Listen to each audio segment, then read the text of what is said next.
Hello, testing, 1, 2, 3.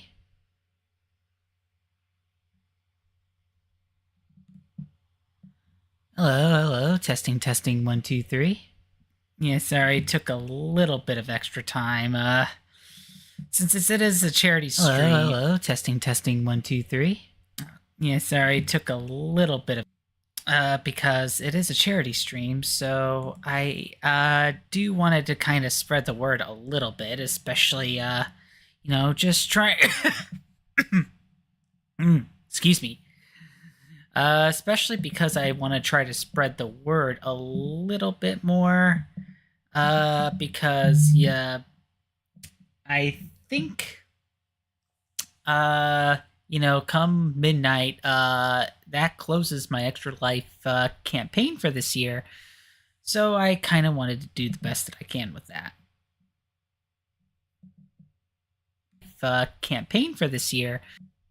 Oh yeah, I should probably switch the scene a little bit. Okay, hi everybody. Hope everyone is doing well. Hope everyone's New Year's plans are going relatively well. So yeah, I wanted to focus on Tetris for the end of year thing because it is technically the 40th anniversary of Tetris. Now, Tetris was created in 1984. I think it didn't properly become its own thing until next year.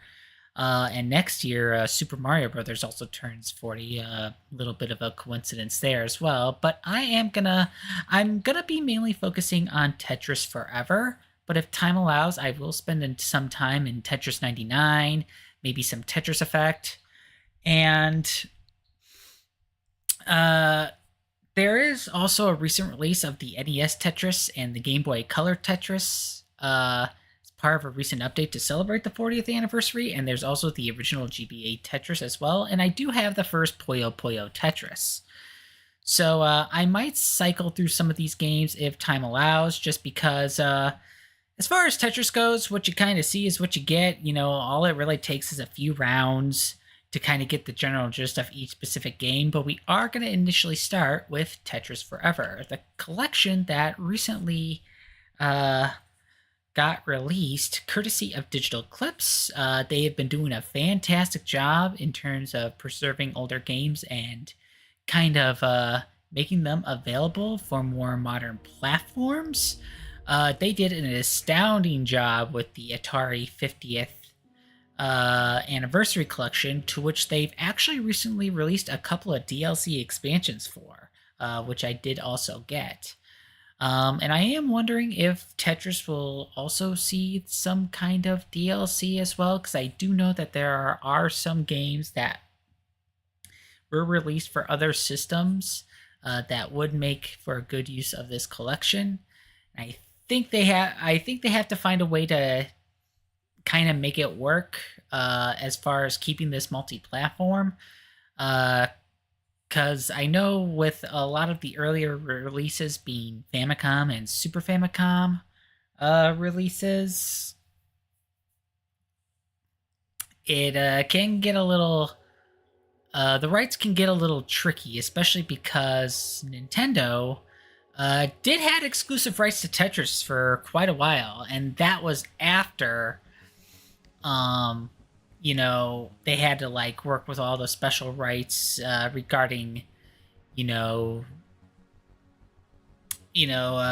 the game been able to been played overseas, because the creator's Russian, and he created the game back when Russia was the Soviet Union.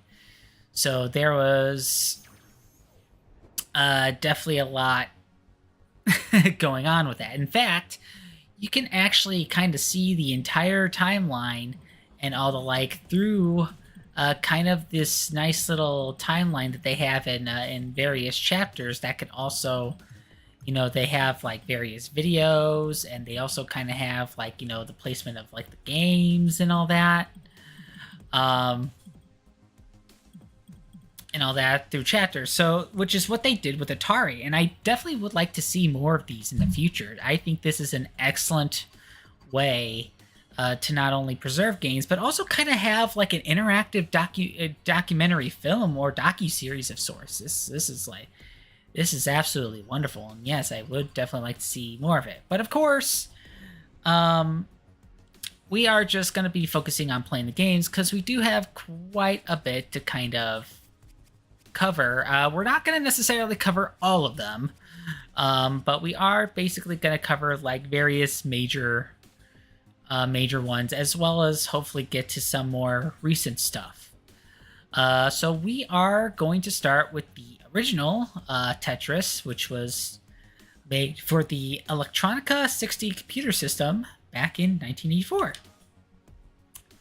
So yeah, this is the original Tetris. So there are two versions to this. There is the original 1984 one and the 1985 one, which we could do in green or in monochrome. So we'll do a few rounds of the 1984 one in monochrome. And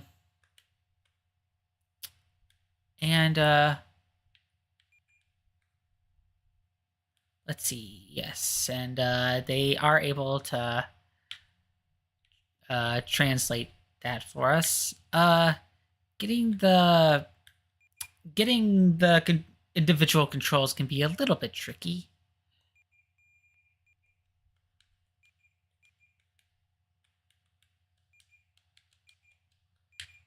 Okay. Because yeah, it is trying to emulate an old computer system using a controller. And it gives you instructions via computer keyboard, which we're not playing in the computer keyboard.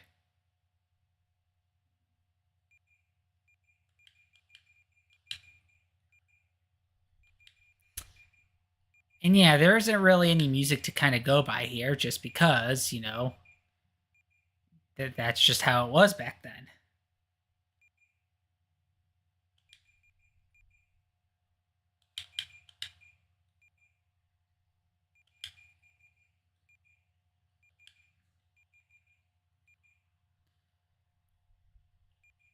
Ah, crap. Screwed up.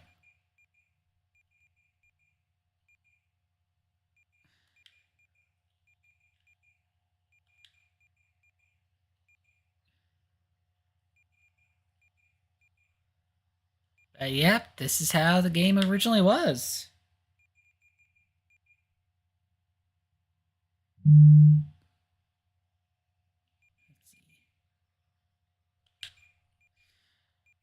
But yeah, in the old game, in like the older titles, you can't really switch out pieces. You can't do like a lot of highly technical moves that will eventually become in later games. It was pretty basic.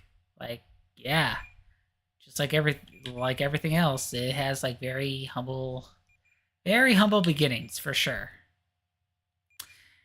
And I think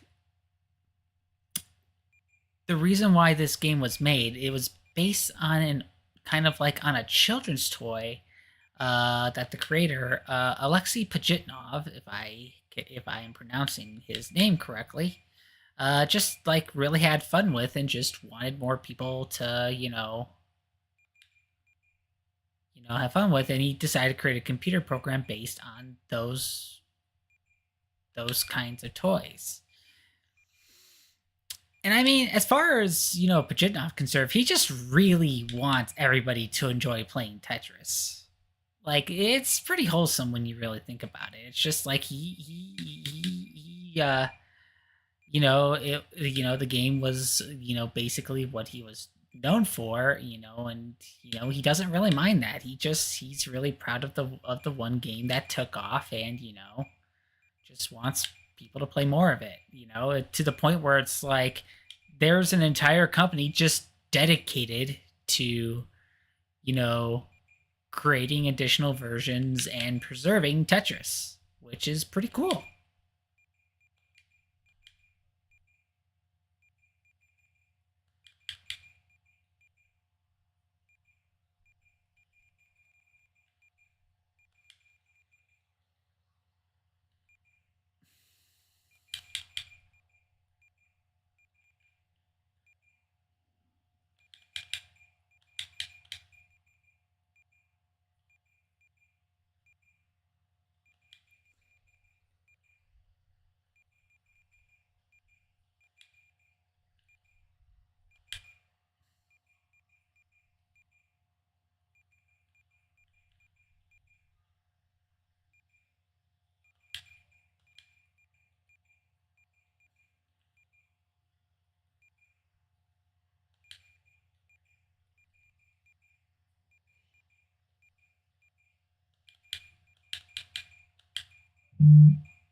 Oh, crap.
Sorry, I got a little distracted by something.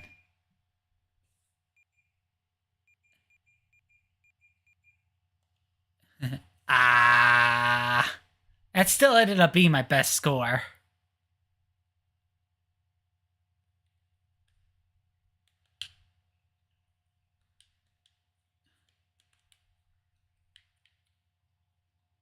Um,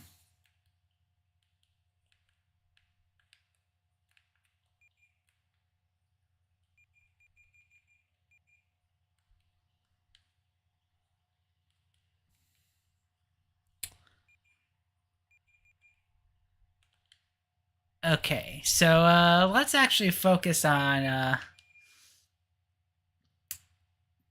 kind of the slightly more polished game.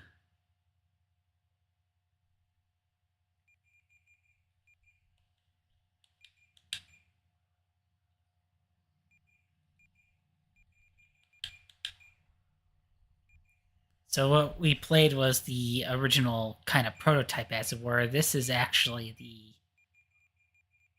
finished game.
Yeah, especially in the older games, it's a little harder to judge kind of where your pieces are going to land.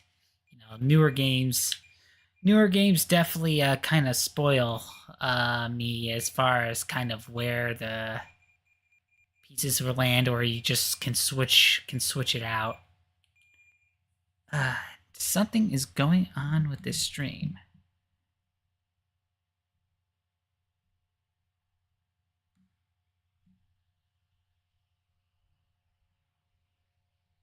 Sorry, give me a moment. I think it's also just on the YouTube end too, so uh Twitch should just be fine. Okay, sorry about that. Of course, the moment I got distracted is the moment where things got screwed up. Of course. can never can never uh can never be distracted for a moment when it comes to puzzle games, especially when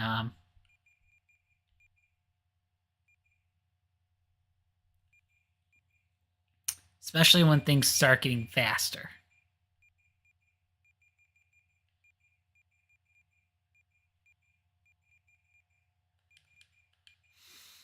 Of course, it's never the one I want.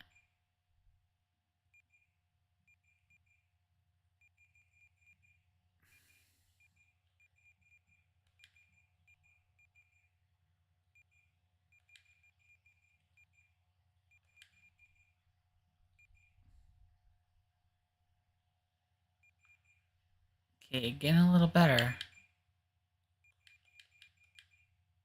Ah, crap, it did it again. I cannot wait for the stream elements multi-stream function to get out of beta. I'm just gonna say that right now because I think this plugin is starting to kind of crumble on me.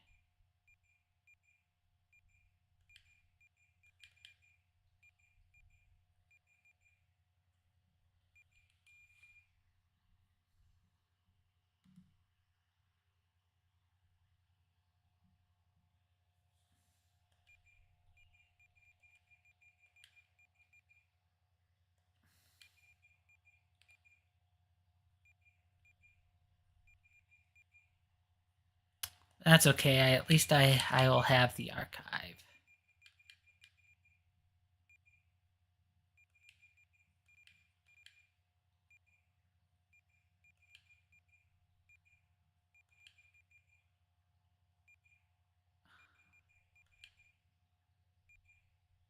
Okay, it's actually also starting to get a little bit faster now.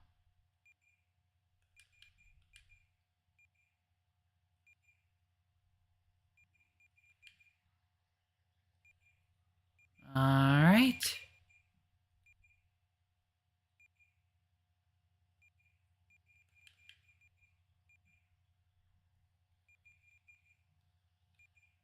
Uh,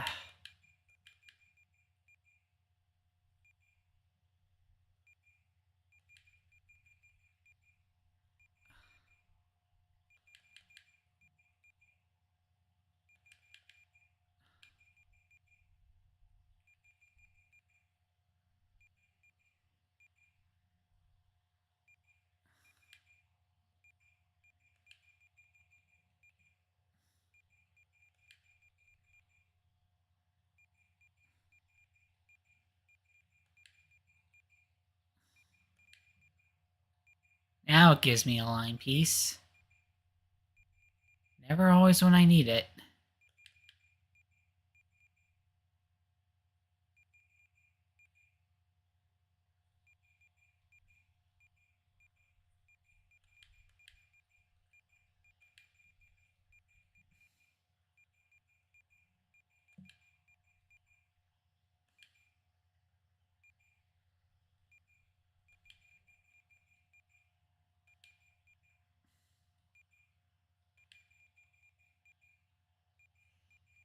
All right, nice. Actually doing pretty good. Oh, crap.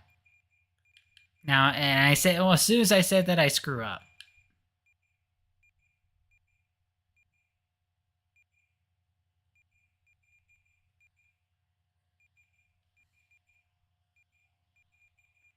I was having a comeback.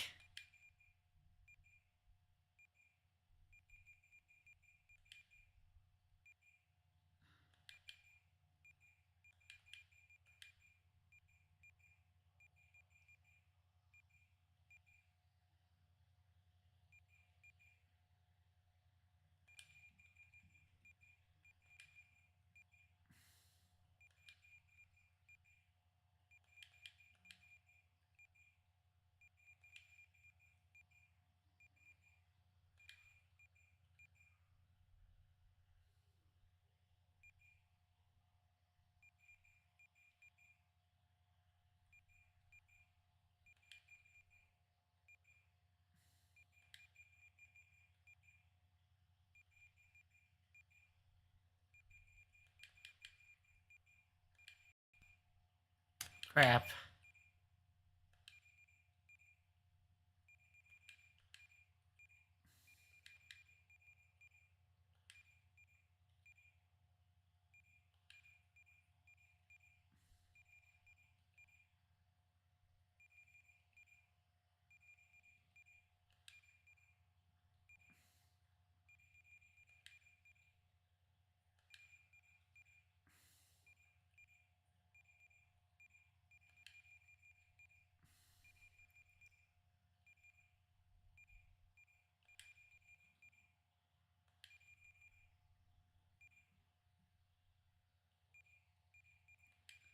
I am doing fairly well. Wow!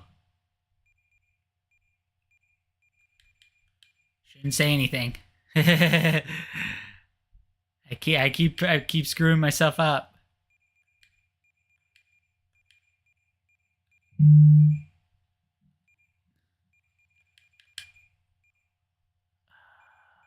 Crap.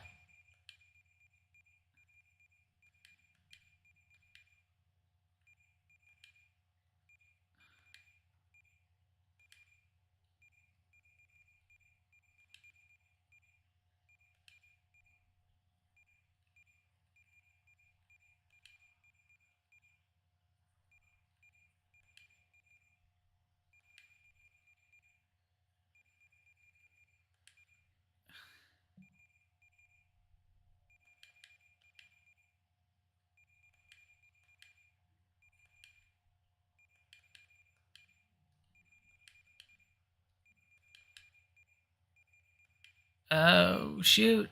Yeah, that's the it for this one. Or not. You know what? That it wasn't so bad.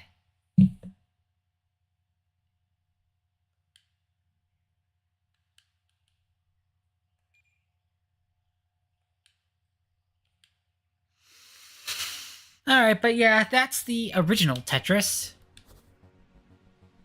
Okay, and then next is Tetris for MS-DOS, which is largely completed.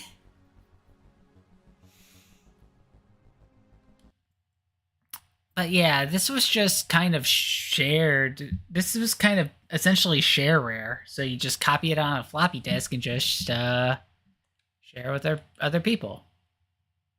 Oh, nope, nope. Yeah, hold on, let me reset it.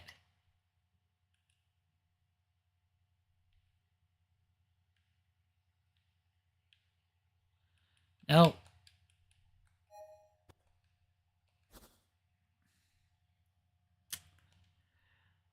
What I am trying to do is no, I don't. Ah, jeez. It always starts me at 5. I don't want to start at 5. Uh,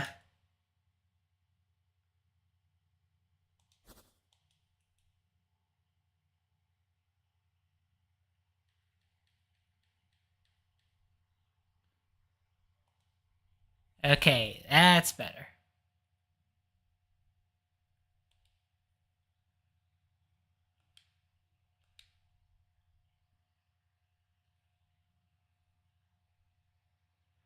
So yeah, it's basically like the earlier Tetris game that we played, just it's now in full color.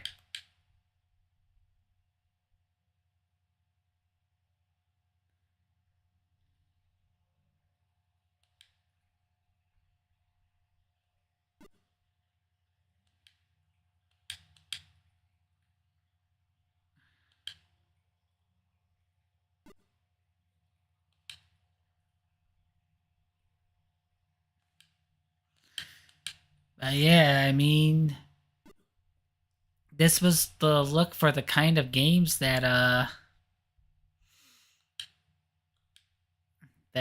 you know, our parents used to play when it wasn't the Atari.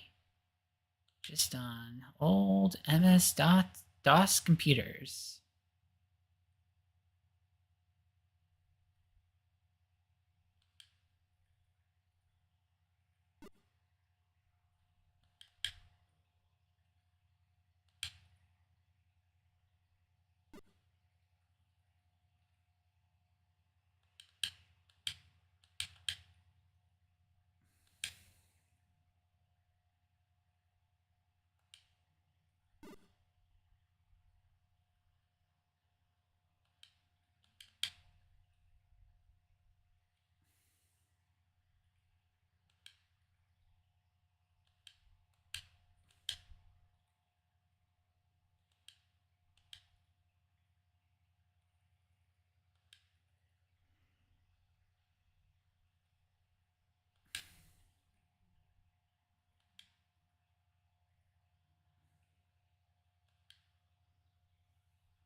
Another with the full lines.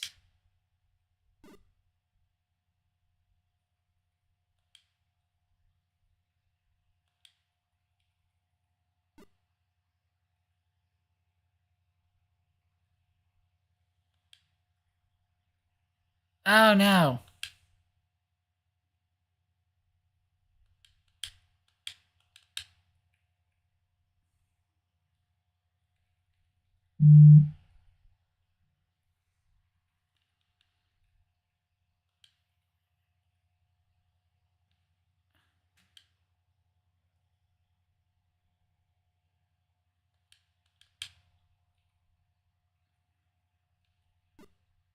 But yeah, the response time is a little slow.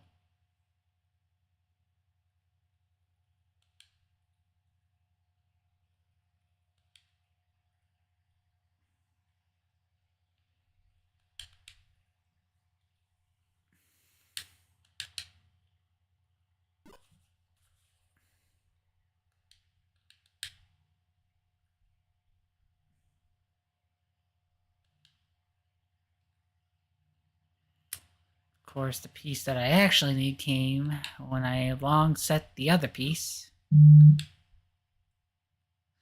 But yeah, especially with the multicolored pieces, you do kind of get you kind of start getting a look that it was kind of based off of a children's toy. But it becomes more the case in later games where they start having that kind of blocky, the iconic blocky look to them.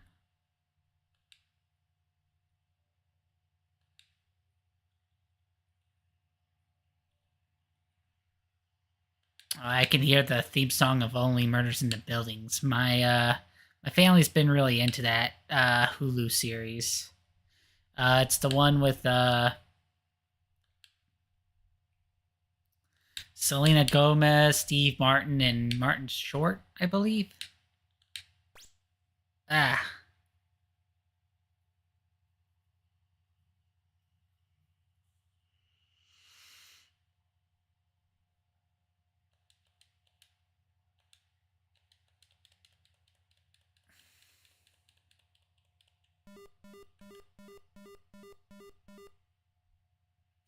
Ah.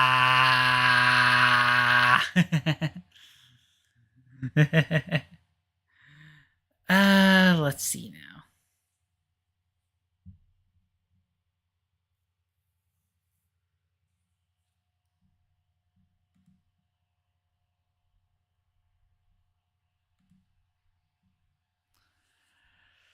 Uh,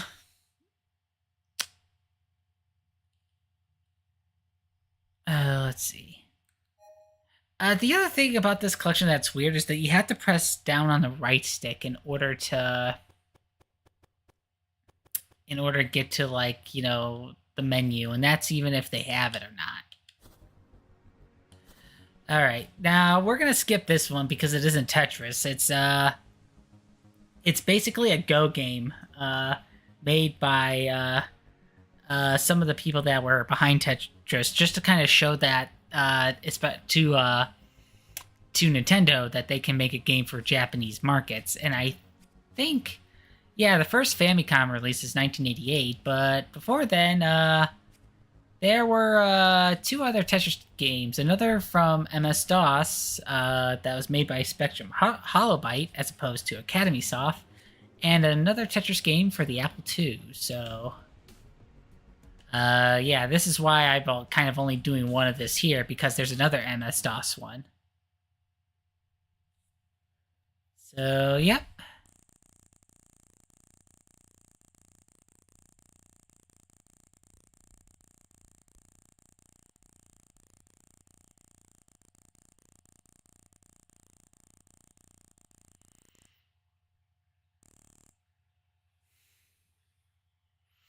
So yeah, I think this is the first internationally released version of Tetris. So yeah, we can select our level. And I think I can't exactly remember what the height does.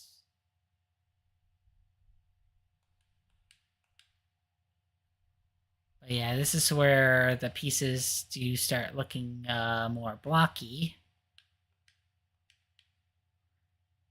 Still no background music yet.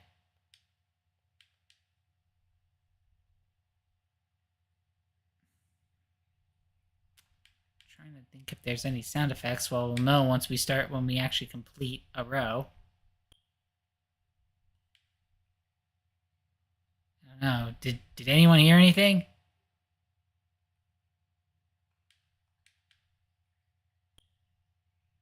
Oh, that is rather faint.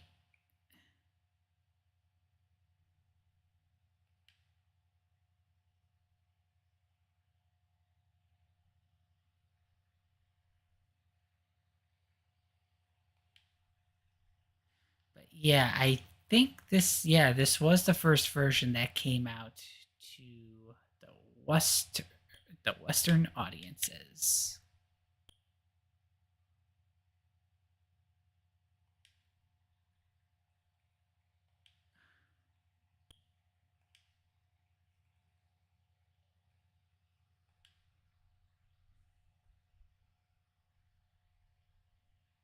Yeah, they don't really even give you what piece is coming up next, so kind of have to keep guessing a little bit. Work with what you got. Oh, line piece. That was a Tetris. Not really a ceremonial sound effect, if I do say so myself, but again, very, very early computing system, so can hardly be blamed for any sort of technical flourishes. Ah, but you do get a change of background with the level changes, so there's that.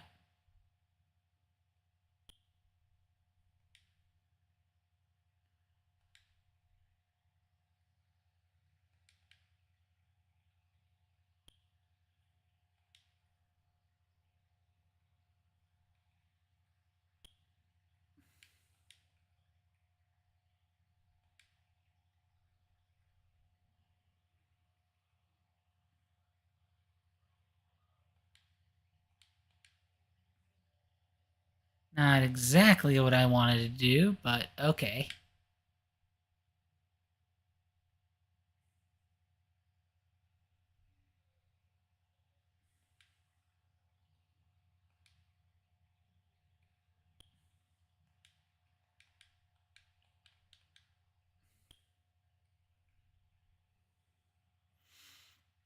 But yeah, it's like, especially with the older games, uh I do have to kind of try to see if there was like anything up with my controller or not, just because sometimes the input kind of lags a little bit, but I think that's not the fault of the collection. I think that's just more of just how the older platforms kind of worked. It's like they don't respond. The older platforms don't respond as quickly you know as the consoles can be nowadays. So it can be a little off-putting, especially when you play like newer titles that can just respond quickly at a drop of a hat.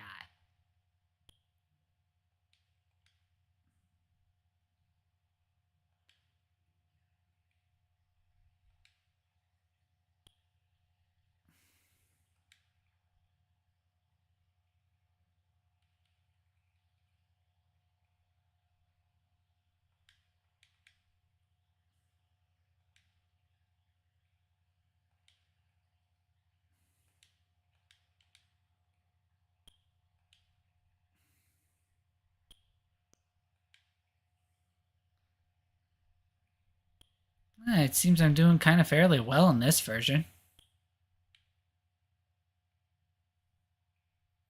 Already at level 3.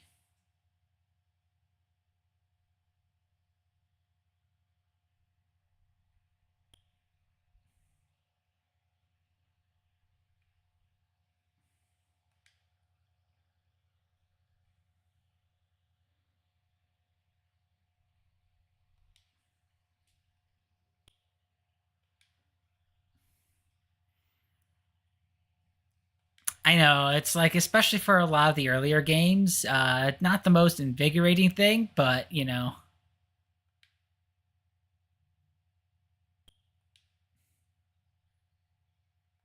is what a lot of people did for fun in the mid to late '80s. Yeah, that weren't like arcade titles, early console games.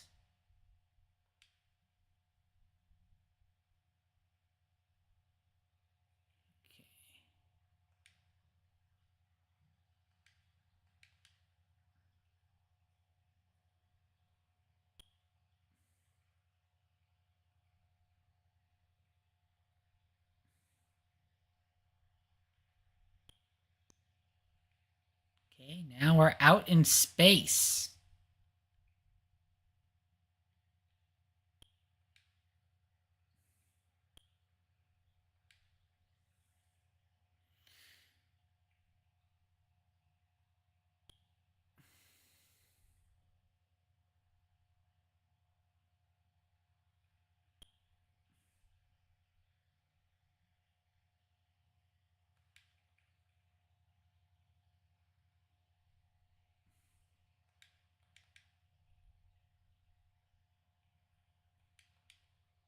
Ah, crap.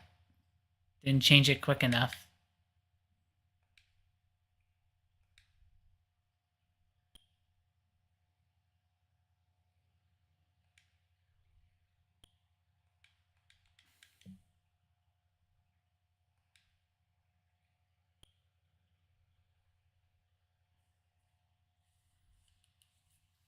Is that like a...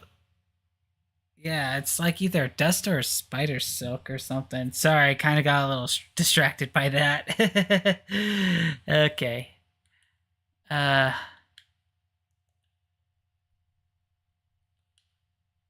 of course, it would be the thing that screws up the game for me. Oh, man.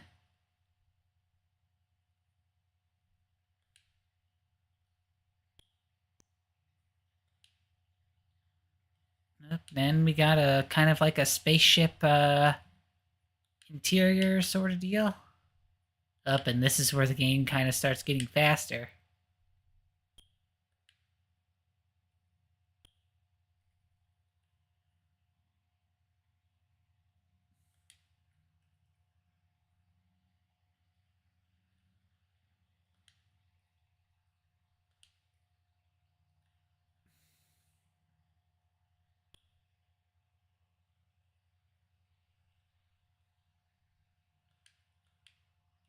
Oh, no. Uh, there was an attempt, not a very good one, but there was one.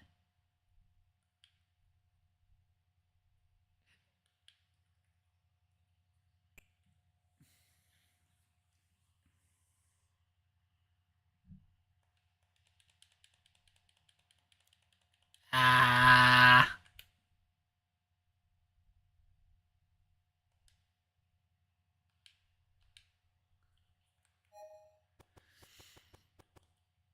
But yeah, some of these earlier versions I'm not gonna stay too long on, just mainly because, it's like so a lot of it's just kind of the same version over and over again. Um but really want to try like doing some of the later ones. Uh so now this is the Apple II one.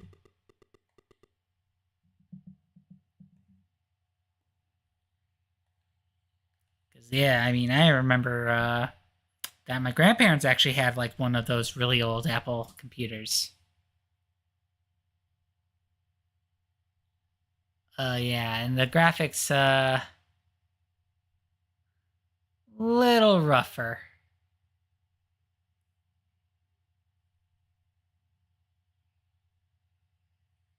But yeah, I remember playing a good handful of games on the old Apple computer that my grandparents had.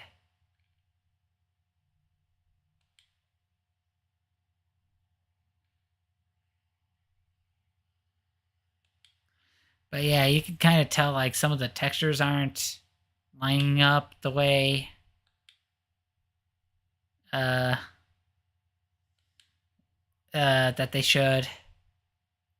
And I don't even see like, kind of the next what's supposed to come up next. So even though they intend to. Yeah, and there's kind of a little bit of a misshape kind of deal. So it's like you have to kind of wonder if you're getting everything lined up appropriately or not.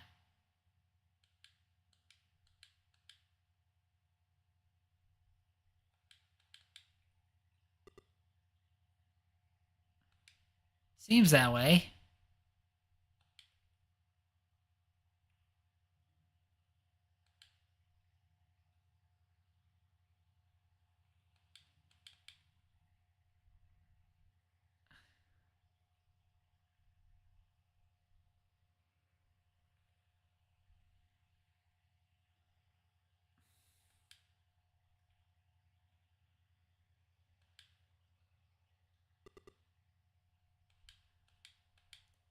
I guess it's working somewhat.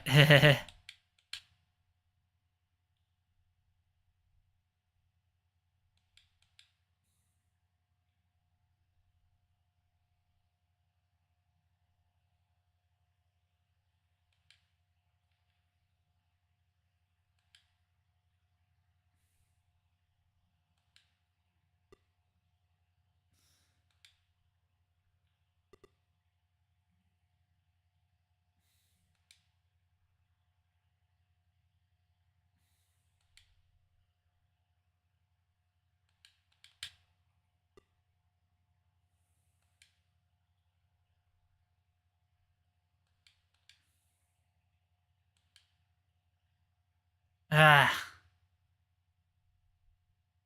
not what I wanted, but it's pretty hard to tell where to properly place everything. No. Ugh, I almost screwed that one up.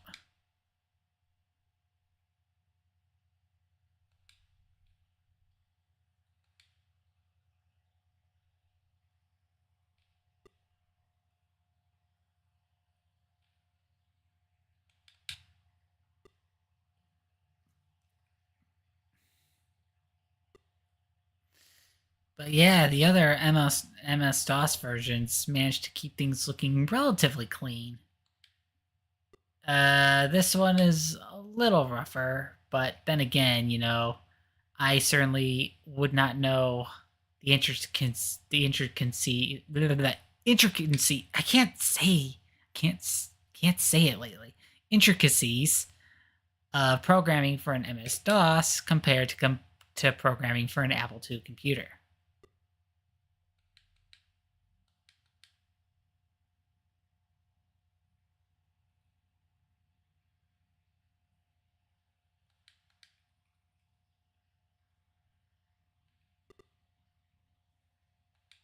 I mean, I still managed to get to level 2 regardless.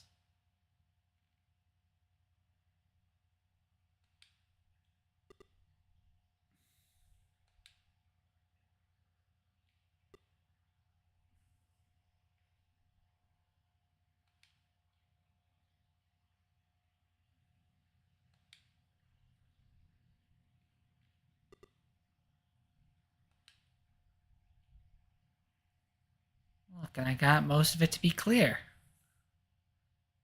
I think, anyway. It's really hard to tell.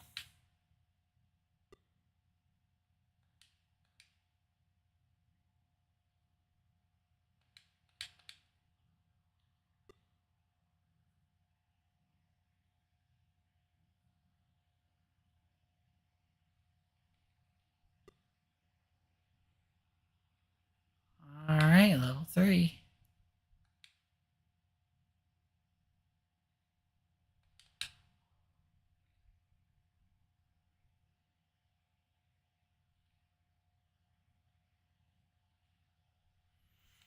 Well, it's kind of like I'm almost building my own skyscraper from how I have these pieces laid out.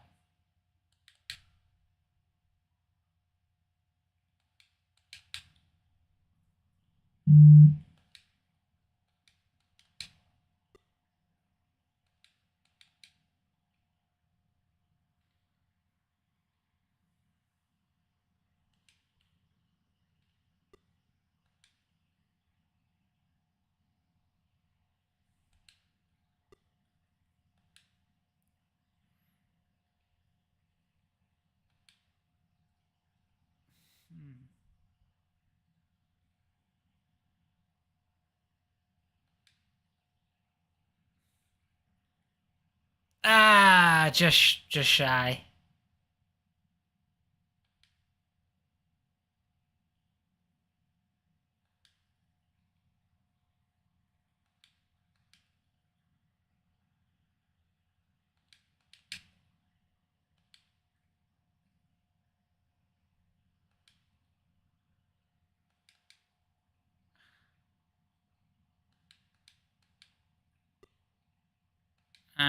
Not the way that I want to go back. Ah, crap. Of course, now here comes the line piece. Okay, that didn't necessarily line up either. Crap.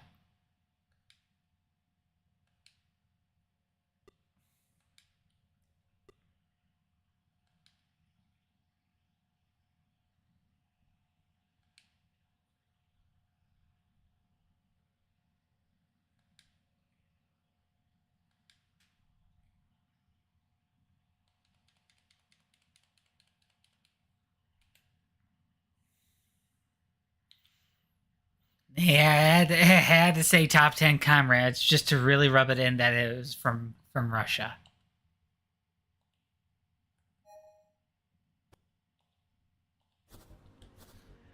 Okay, so I think this is the first console release, if I understand correctly.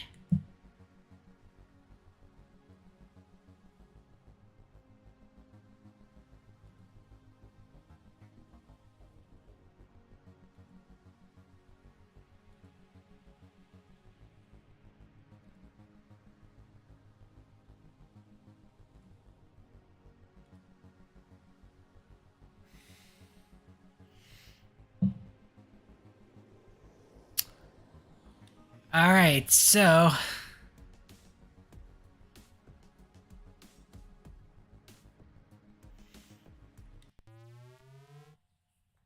yeah, and I think this was the first time that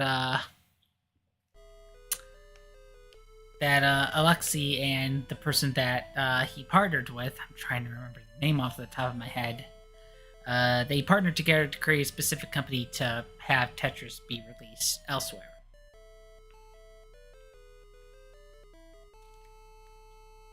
And yep, that's the theme we all know and love. And I think the theme is actually based off of a song that was used in a classic Russian folktale, which is called it's Karinka.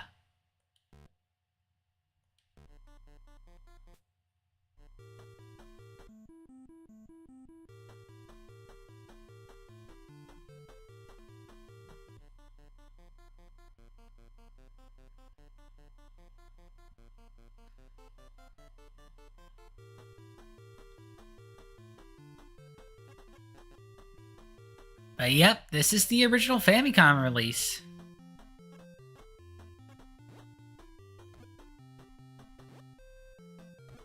Okay, and this one, it's the directional buttons that rotate it, and it is the A. Oh no, that's A. That's the hard drop.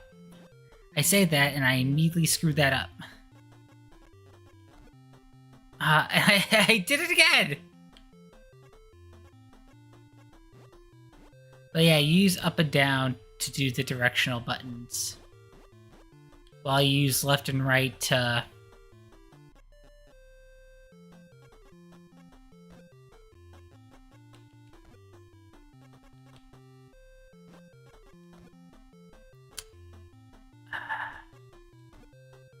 you know what?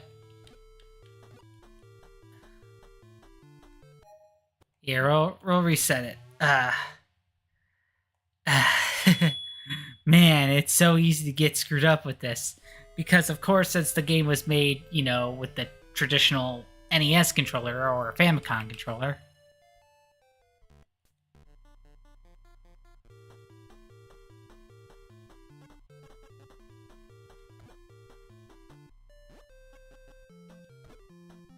Yeah, it's... I did it again! I know, it screws me up a lot. Huh.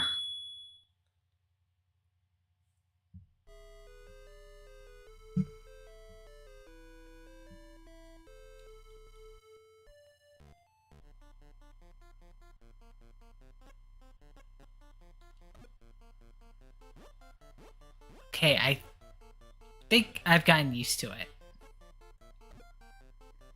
It's like I've already reset it twice. It's like I really, it's like I don't want to have this one be the one where I reset all the darn time because I did perfectly. I did perfectly fine on the other old ones.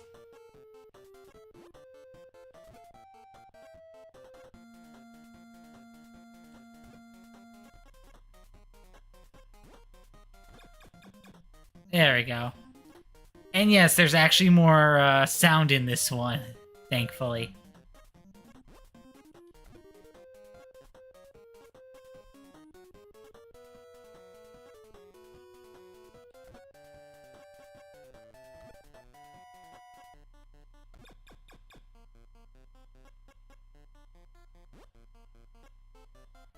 And I guess this one they kind of gave you a live system, I guess?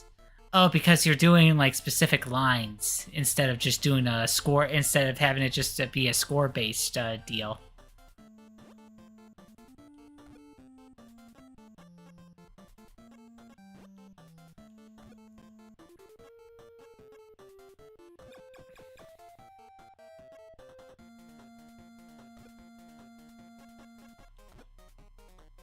I guess especially since this was also close to, Super Mario, having things based off lives isn't, a live system is not uncommon. Even though this is more of an arcade-like game, and it really doesn't need to be... There isn't really a case made for one.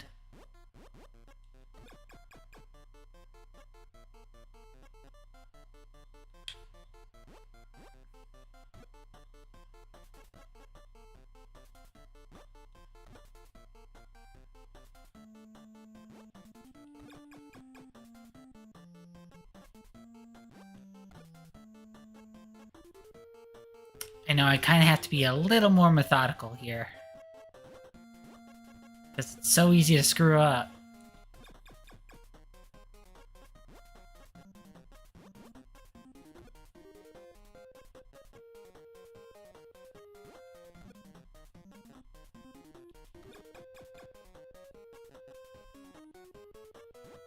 And I guess when you hug the wall, you can't change positions for some reason, which is kind of weird.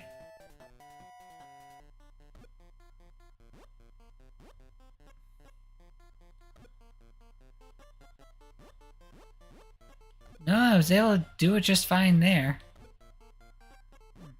Odd.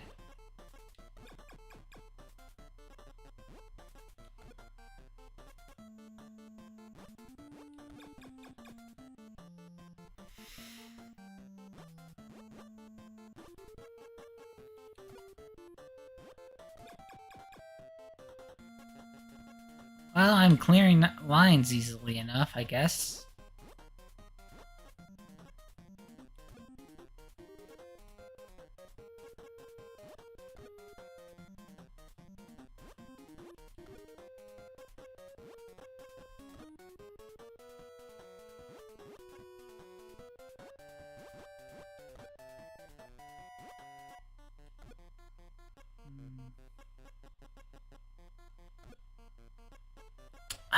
Keeps giving me the blocky ones.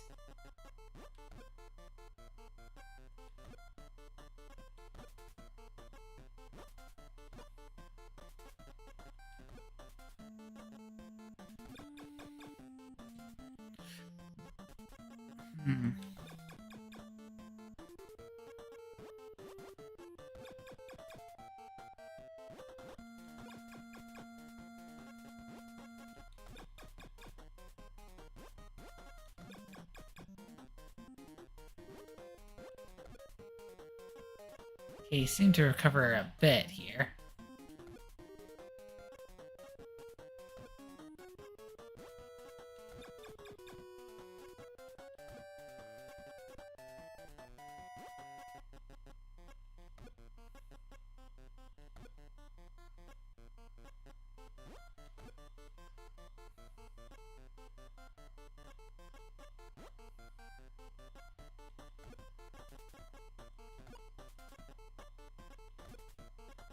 I just need one more line, please.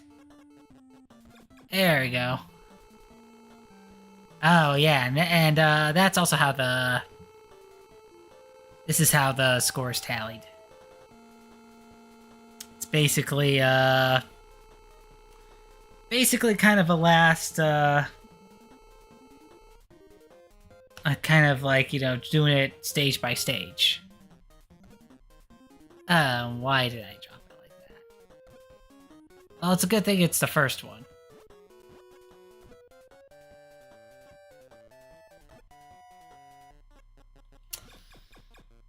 But yeah, I mean, it's been an hour in. And, I guess I should, I guess I should bring up the charity that I'm raising money for. That would kind of help. So yeah, the charity that I'm doing is Extra Life. And it's basically going to be the last one of this particular campaign because each campaign is done yearly. And what Extra Life does is that they raise money for the Children's Miracle Network of hospitals across the U.S. and Canada. In my case, the hospital that I'm raising for is Laurie Children's Hospital of Chicago. And it basically covers, it basically helps raise money to cover costs for families in need who have sick and injured children in the hospital, ranging from various conditions to, you know, in injuries that, you know, they can't necessarily be easily covered on their own.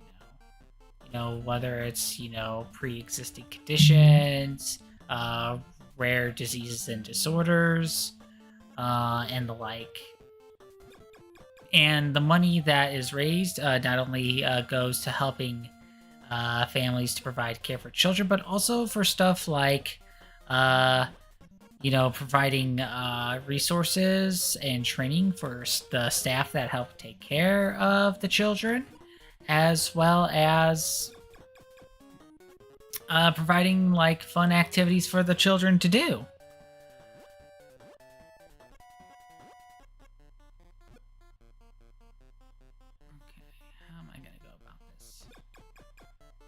Okay, that works.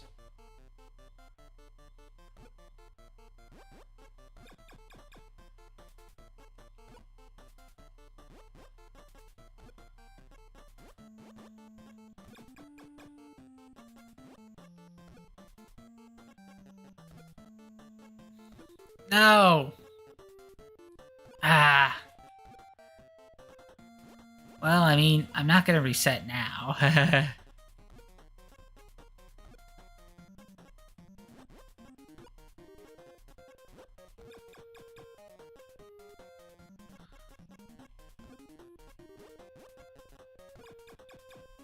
Just gotta work on it piece by piece. I almost got the stage clear anyway.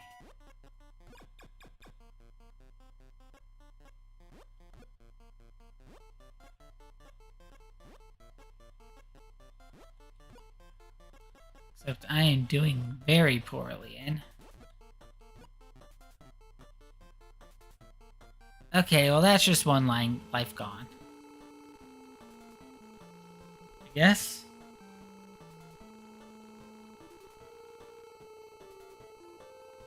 Still a little confusing with how they handled it. Okay, so they just let you do the stage again.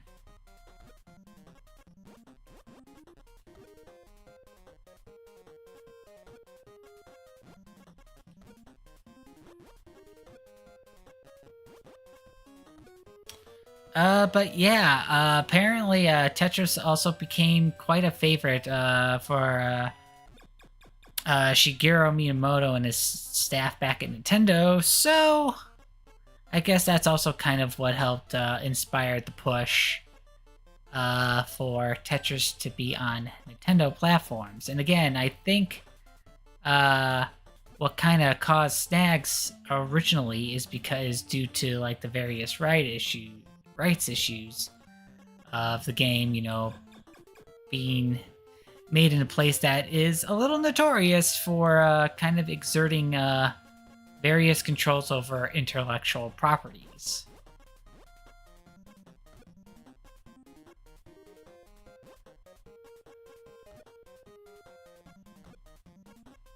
But they found a way to make it work, and you know, they have basically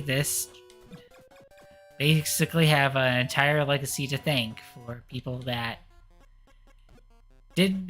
that thankfully did not, you know, sat and twiddle their thumbs wondering just how they were going to make that work.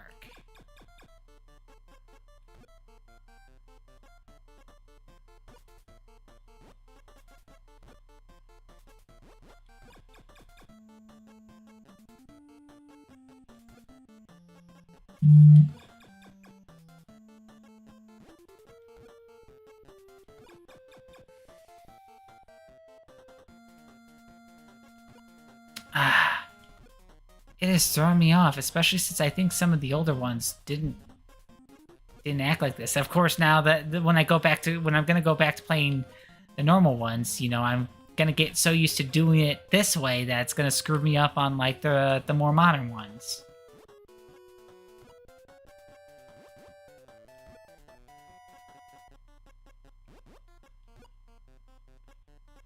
Well, I haven't completely lost yet.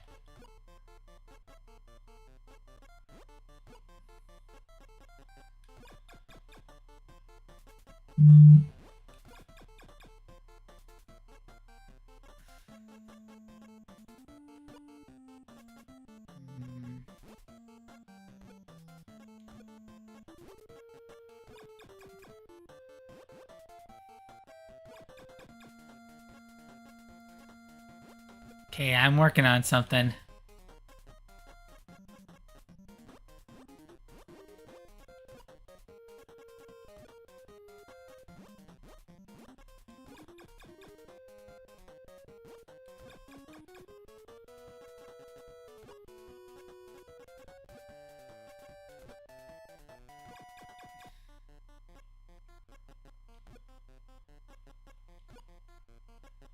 Ah, man.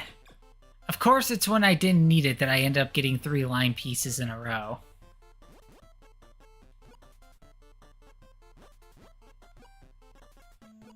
No, I didn't mean to do that.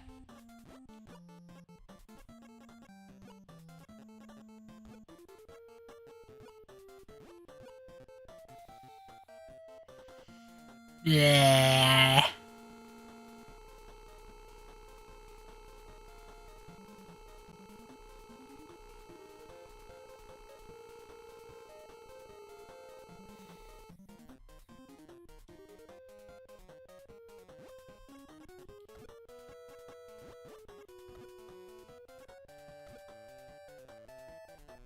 Music also does not change once you select it in the main menu, which, you know, I mean, hey, at least we're getting music, you know? You know, the other, en- the other entries we played so far had nothing.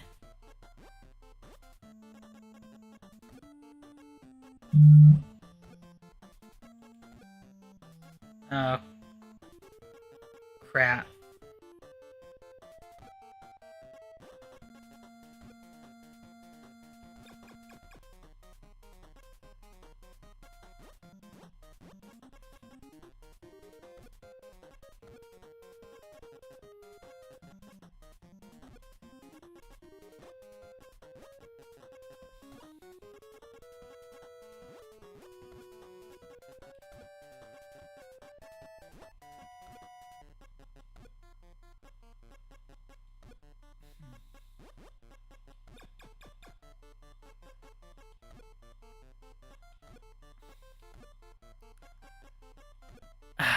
Man, I'm just screwing up royally today.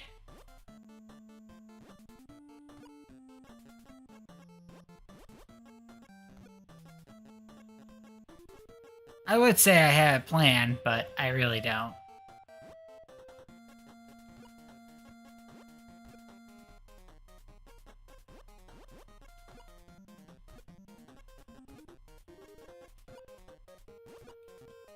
Yeah. Ugh. That was not pretty. And it was like going the same speed too. So it's like, what the heck was I doing? Game over. Please try again.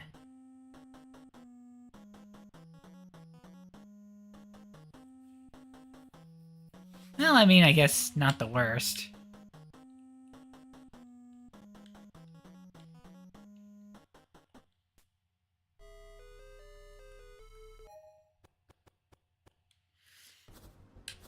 Okay, now there's also this interesting thing called Weltris. Okay, so it keeps the shape-shifting gameplay, but drops the pieces down 4 size of a 3D well. So I guess hence the Weltris.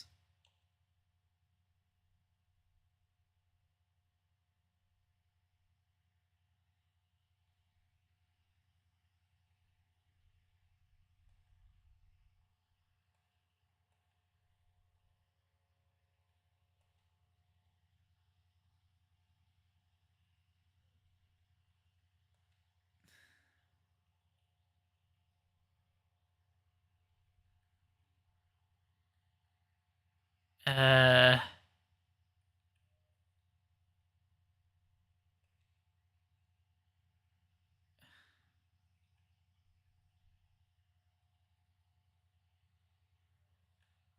okay, well, I'm not. Hmm. What is the equivalent of a space bar?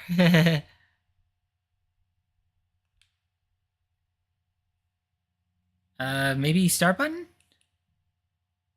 Oh, here it is. So yeah, it's 3D Tetris.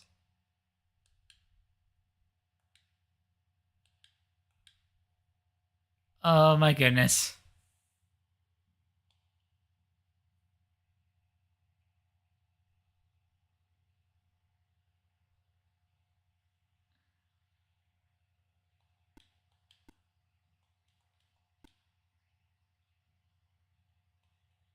What is this?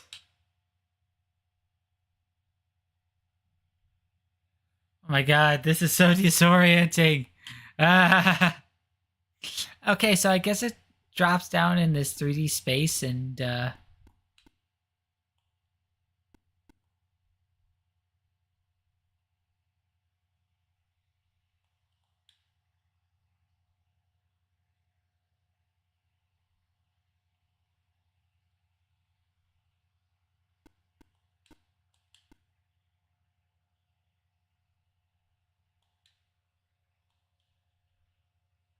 also has like interesting pieces.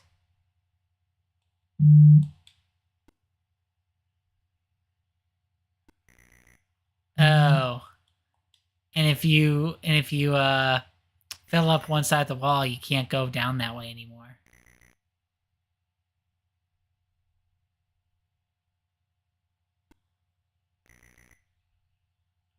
Or you free it up, I guess? This is so confusing.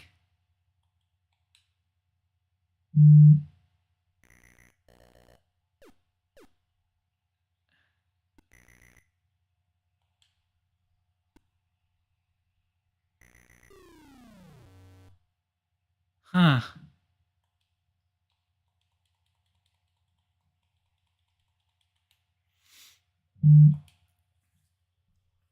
Man, you can like barely see anything.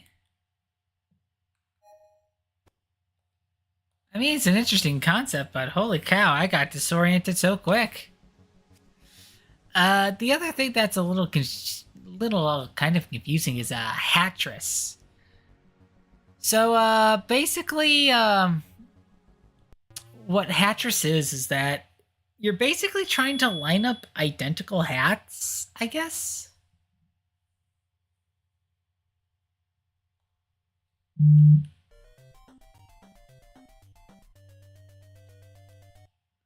mean, it's nice and quirky.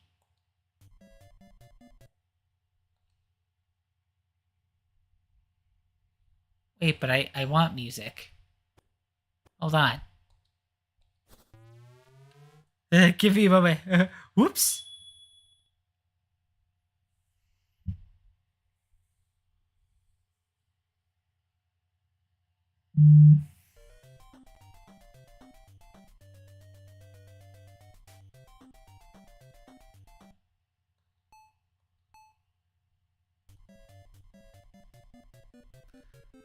So yeah, basically, what you can only switch like the hats back and forth. So what you're trying to do is you're trying to kind of line up like all of the interesting hats together to kind of create a bit of a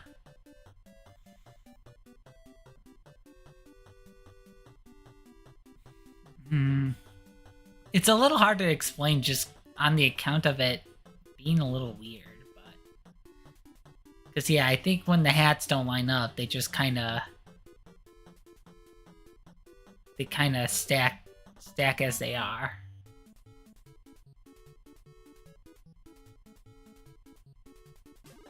Okay, so I think you're supposed to group like a certain amount of hats together.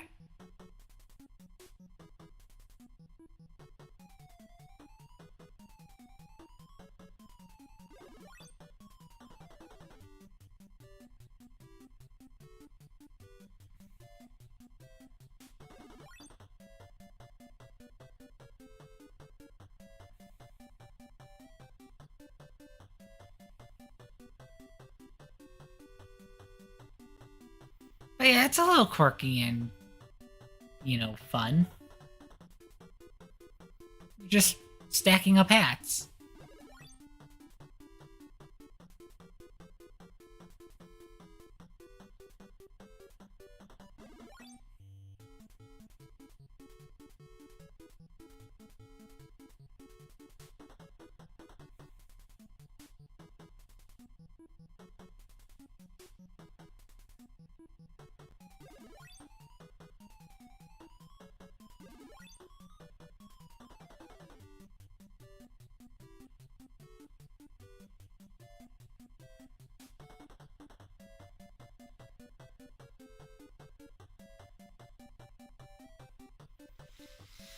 But yeah, just like in earlier Tetris games, you can't really control what hats come down, so you'll inevitably run into to times where you can only have like certain kinds of hats out, with like a lot of the older hats just kind of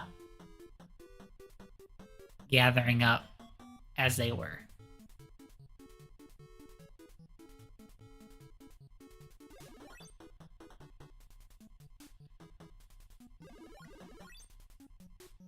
That helped clear up some hats.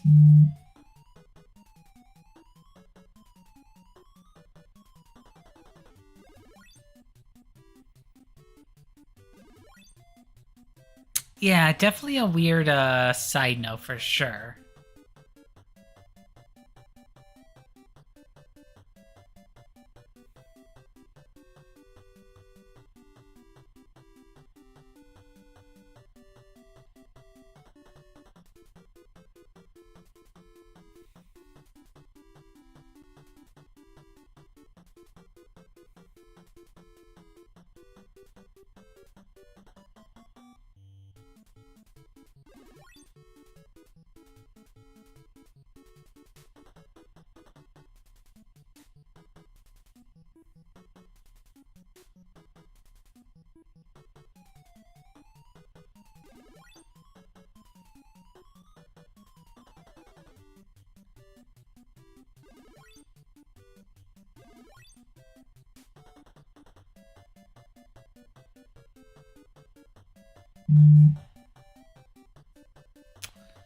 Just stacking up hats.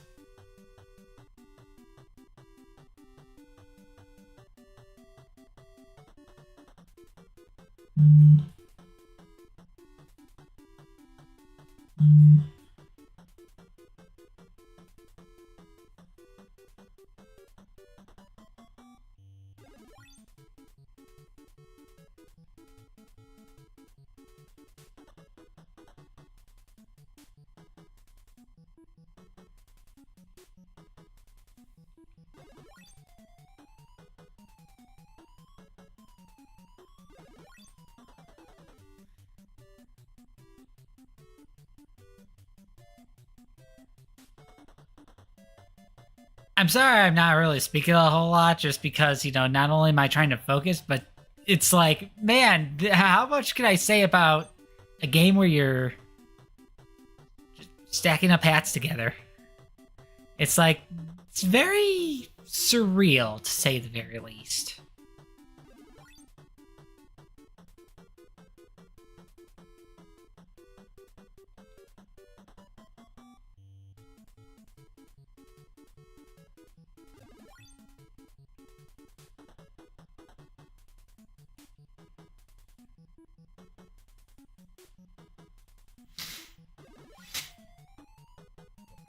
I think I'm making some progress. Really hard to tell.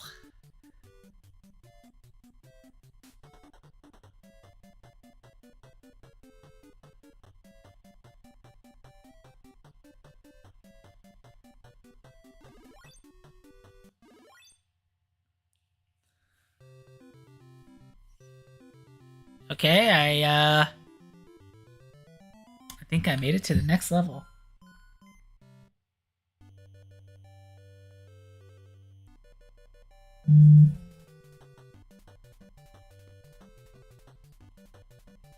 Oh, there is changing music. Oh, and there's a new hat.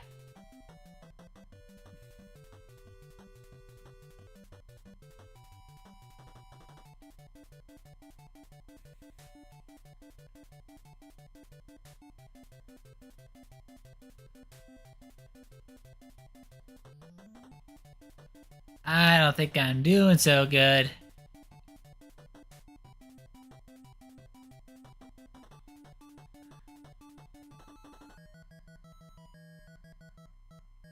Yeah.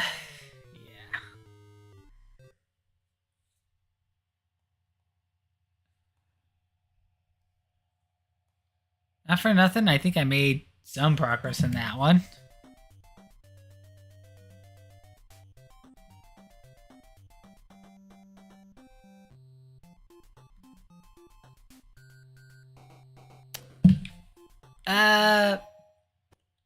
I'm not gonna get too much on kind of Tetris, because it's a lot out there, to be fair. Oh, and there's even the NES one. So, we're gonna go straight into Tetris 2 and Bomb Bliss. So yeah, this was actually, made by, team of Japanese devs, including, the director of Dragon Quest. Um, So, it also has a special version of Tetris called Bomb Blast or Tetris Blast, which you basically clear additional pieces by kind of taking care of original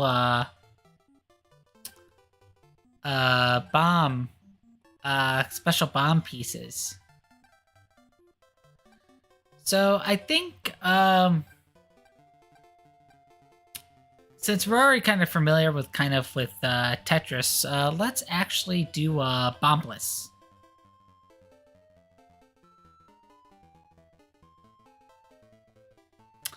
Also, I think the scan lines are coming across a little weird on the stream, so let's see about...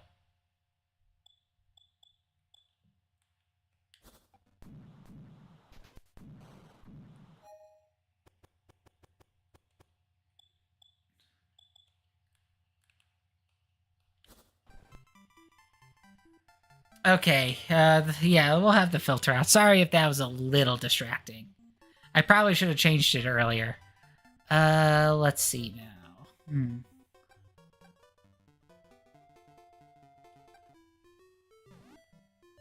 Okay, so yeah, this is a Bomb Bliss.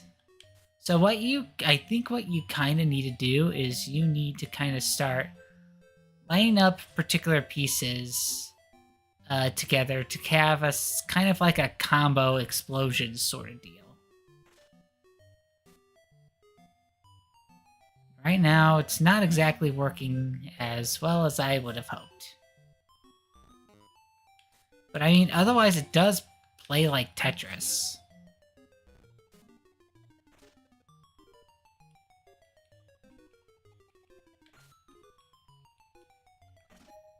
Here. I am doing it wrong.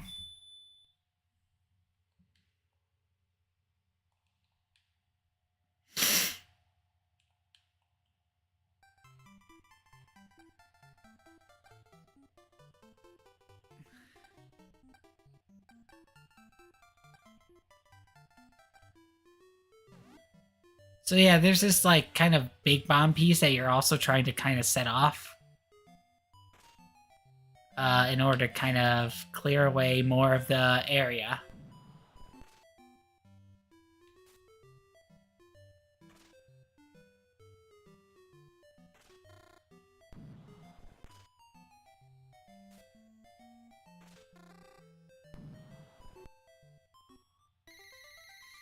And yeah, we're just kind of clearing the whole thing.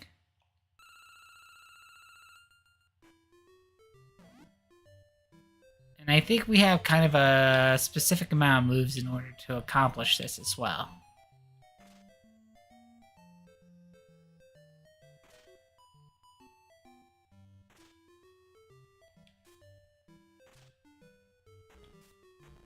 And yeah, even rotating the square pieces are important because each specific piece kind of has a different area of where kind of the bomb point is.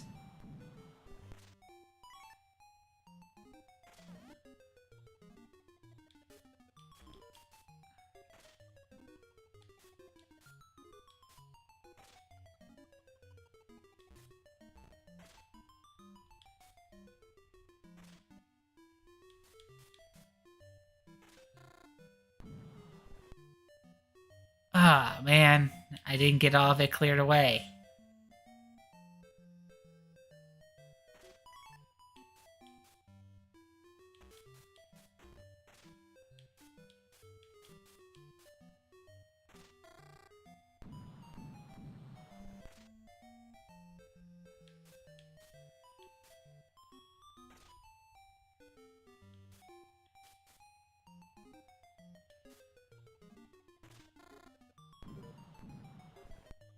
But yeah, you want to trigger kind of the larger kind of bomb-like pieces because it helps, kind of clear away the whole thing.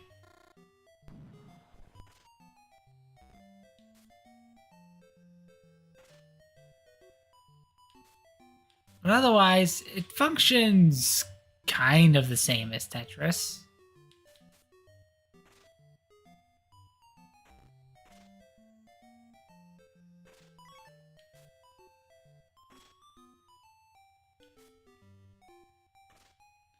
And yeah, it kind of operates kind of like stages. So as soon as you do like kind of an all clear, you go on to the next stage. Cause yeah, instead of like, you know, your simple marathons where you just go until you basically hit the top of the screen, you actually gotta get like all clears. Which is hope that's, you know, pieces have the kind of this little explosive element to them. Okay, this one, it's kind of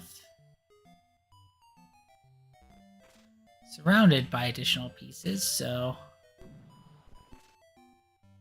gotta find our way to kind of get to it.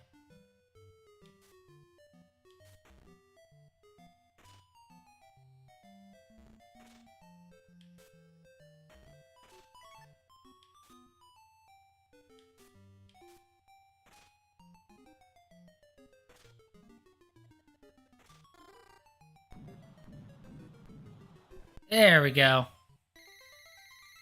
Yeah, you're just trying to kind of get that chain reaction.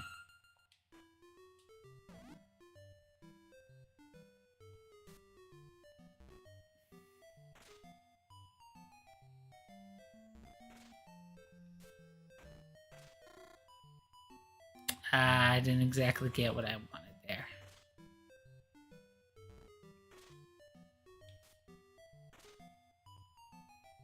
Didn't quite get what I wanted there either.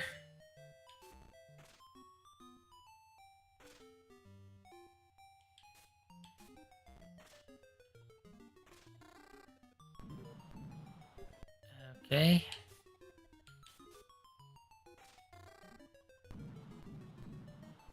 Alright, that worked out.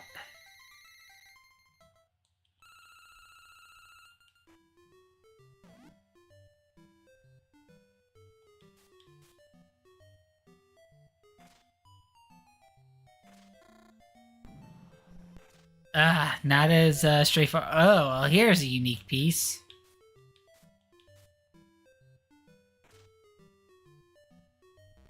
Yeah, some versions will have unique pieces that aren't often seen in Tetris, like that one.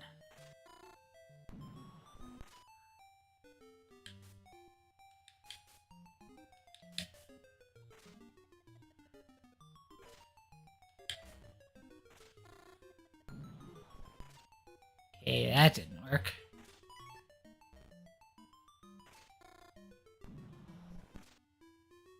Really?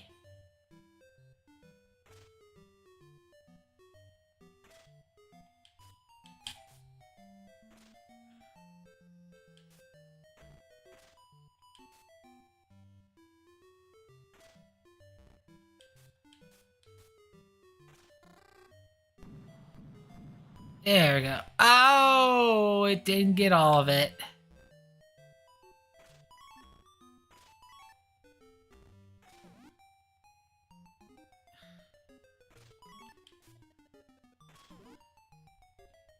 So we're basically trying to create another chain reaction.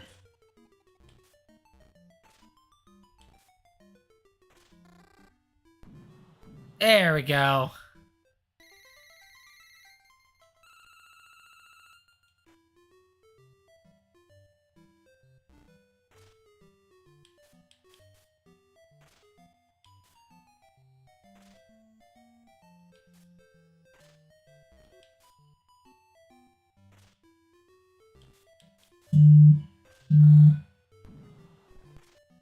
Okay, yeah, now we don't even have like kind of like a big bomb area either. Gotta work with... Ooh, barely made that work.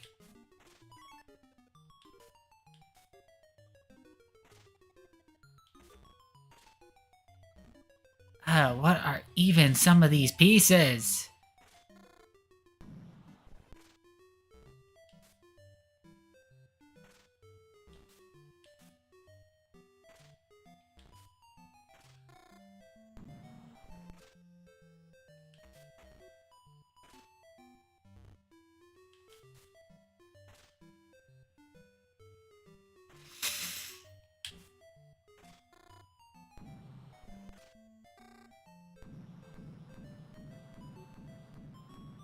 Okay, that kind of worked. Okay, and we were able to make a large bomb piece.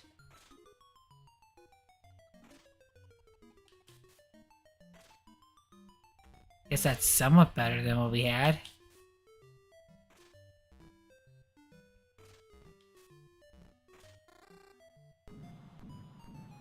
Ah, really?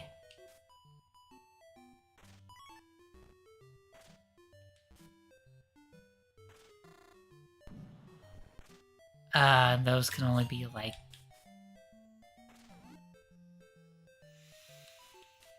Man!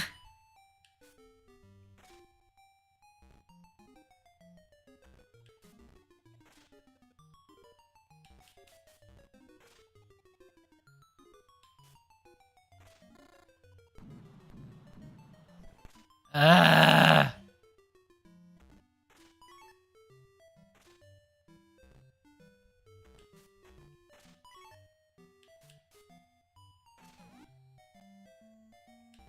Come on, something has to kind of be done here.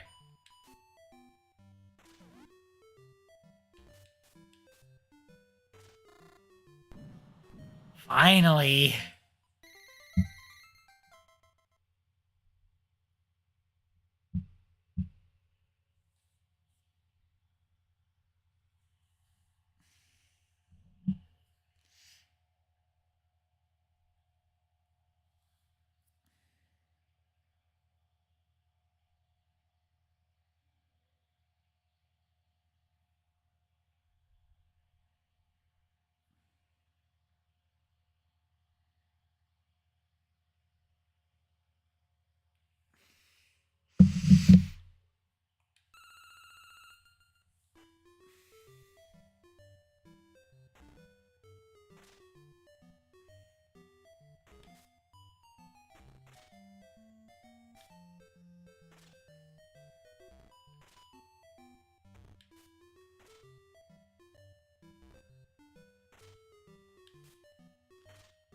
Oh boy.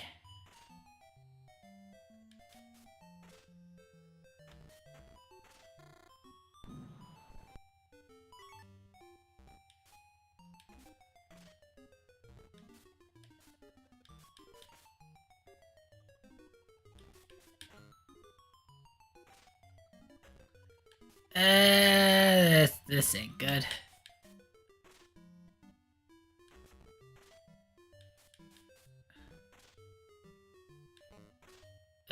Crap.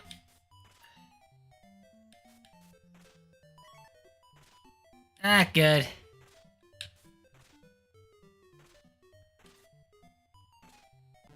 Yep. That's a fair shake.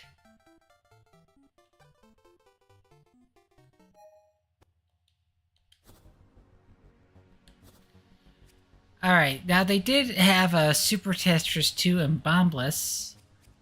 Two versions of it. And a Super Tetris 3, a Super Bombless, let's see. There's also a Tetris Battle Gaiden, which is a little, weird. But let's do Super Tetris 2.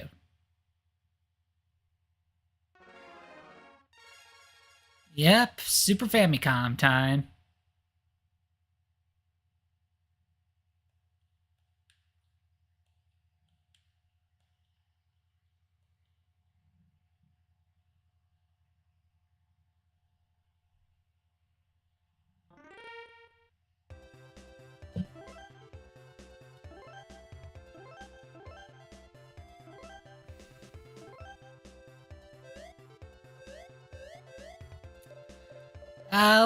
Let's do Tetris, this time.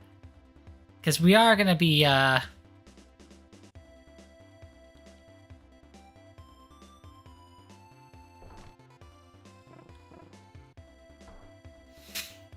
because we are gonna be doing, Bombless, for the other one.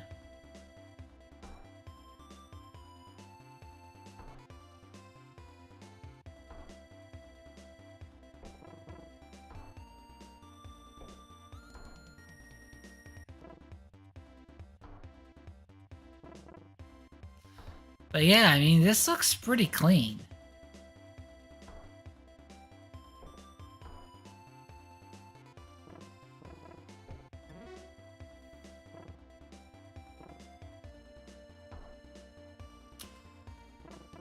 But yeah, the Super Famicom, for those who are unaware, is the Super Nintendo, internationally. It's the original, Japanese, hardware.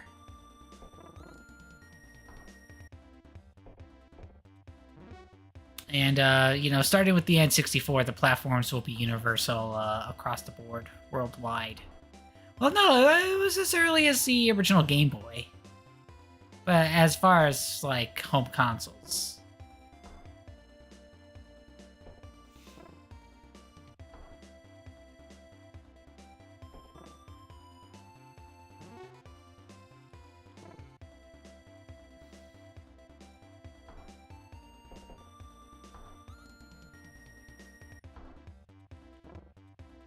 Ah!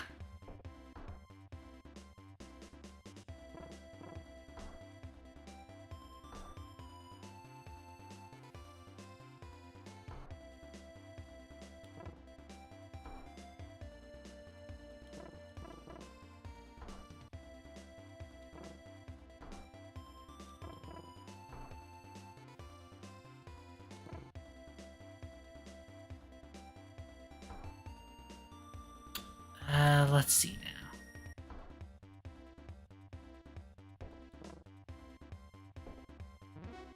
There we go.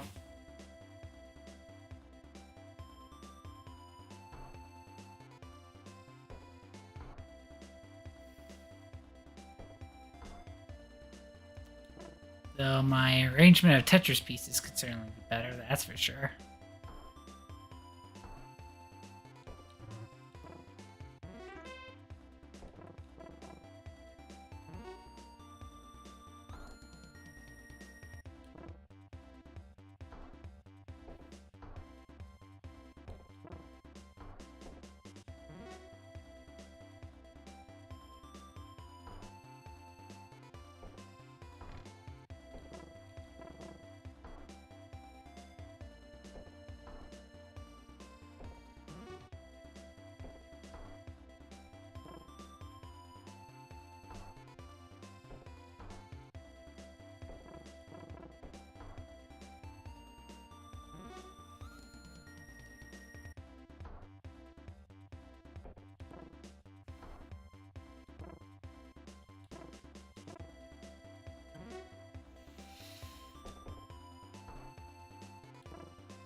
Alright, level 2.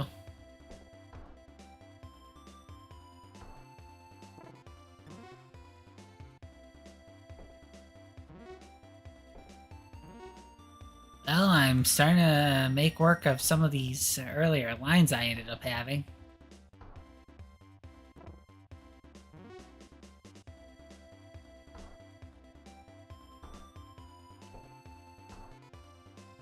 But yeah, it's like the actual, rotating and all that stuff is a lot more snappier. Just all comes down to whether or not I can actually pay attention.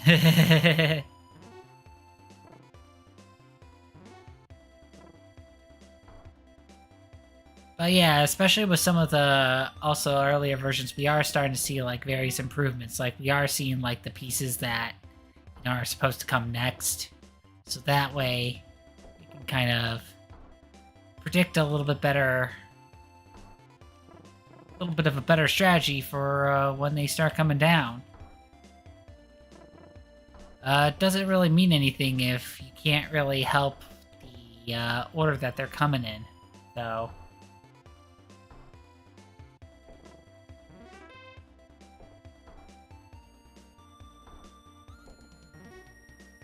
Because I am getting a bad combination here.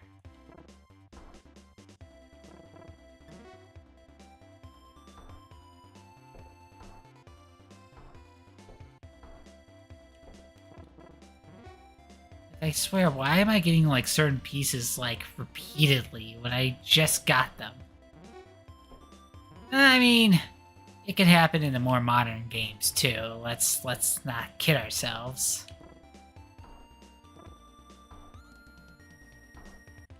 Man, I would just like certain pieces to kind of show themselves already.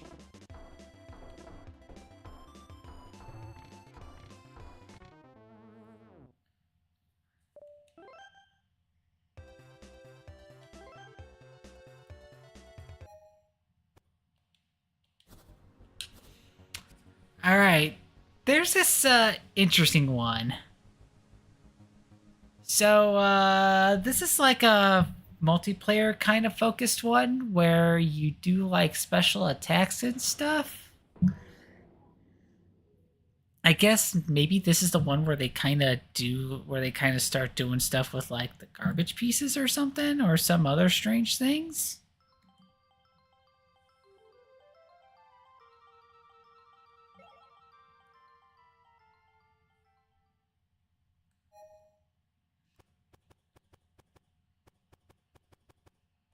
Yeah, there's no translation for this, so I am just as clueless as to what's going on.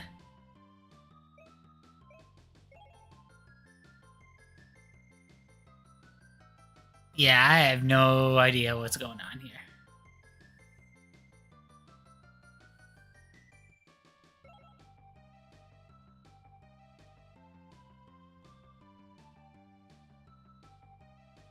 Is he doing like the come on, or is he like flipping that bunny person off?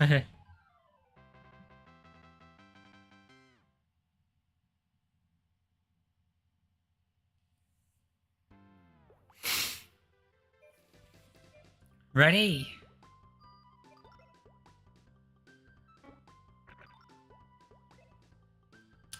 But yeah, this is just making sure that you don't you can outlast your opponent in a battle of Tetris. Apparently there's also some special things kind of going on.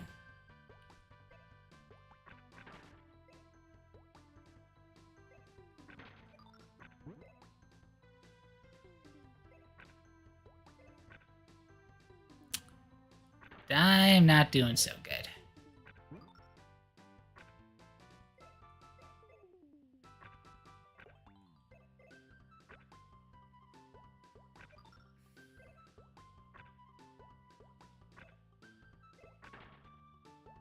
I think that was like the first line clear that I had so far.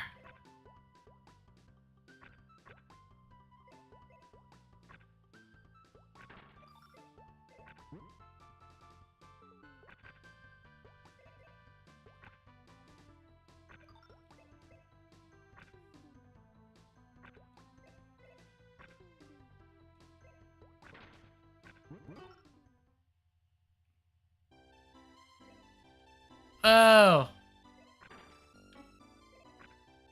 Okay, I think it's something's kind of affecting my Pete. Oh.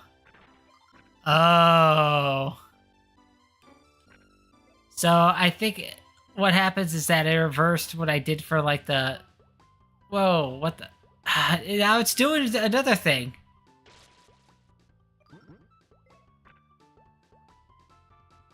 Huh.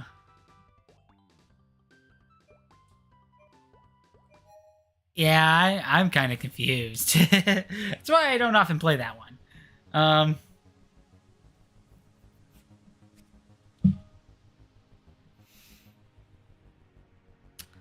Okay, so yeah, this is the special version of Super Tetris 2 and Bombless that has different special puzzles in the Bombless category.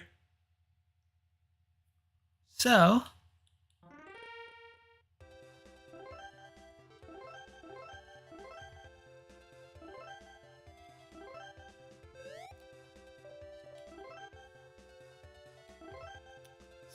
we are gonna focus on the Bombless part this time around.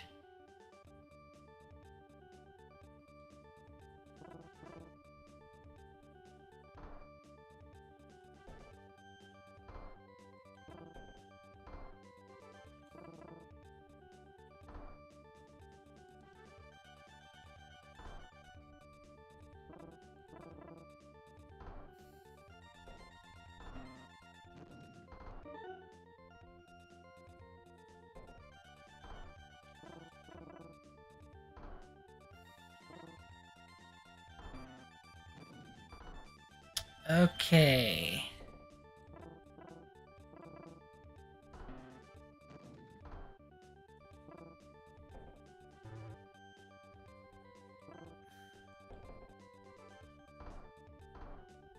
This part of Bombless isn't working so well for me.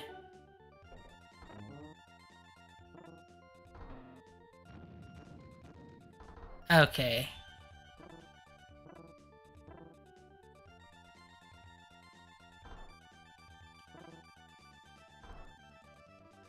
Because, yeah, with the goal of Bombless, you are trying to kind of line up enough so that you can clear out, you know, the bomb part with the explosion, but sometimes it doesn't always pan out to be that way. In fact, I think the point with this particular version of Super Tetris 2 and Bombless is that the pieces are kind of made...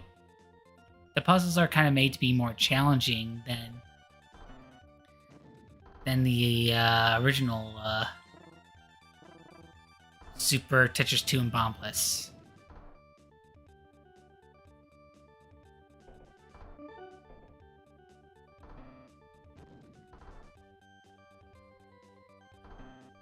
Okay, but we're getting there. I have to remind myself, I think we're limited on number of pieces, so I need to kind of solve this at some point.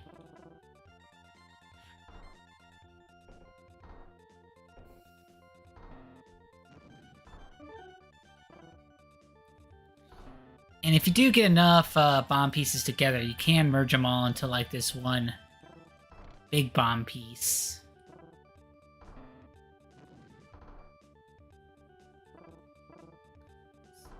Usually in the square formation.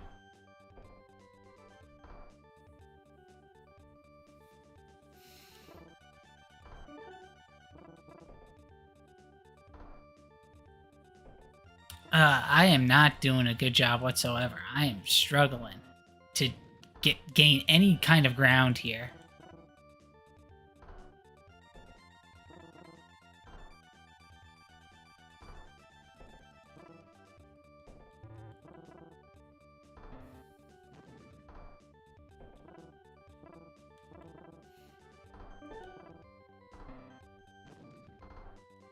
Man.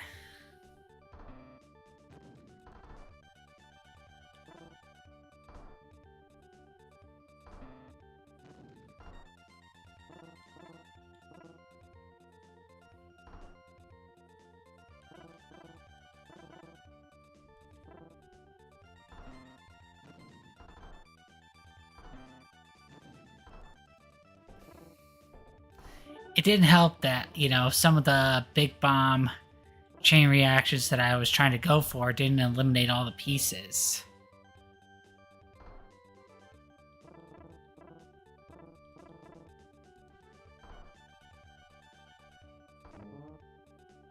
Okay, there we go. Hopefully we'll get something. Ah! Just the one on the end. That sucked. Okay, I think it's reminding me that I'm running out of moves. So I really gotta do something here.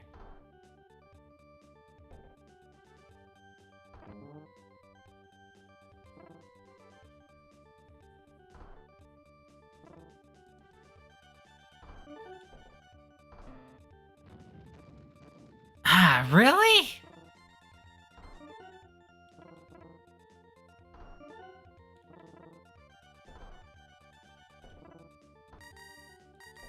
Yeah, it's kind of reminding me that I'm really running out of moves. I'm trying! Because, yeah, it's like only all clears count.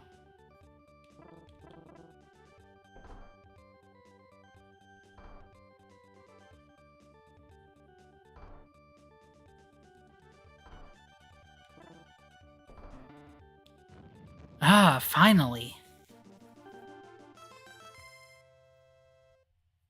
That took a lot longer than I was anticipating.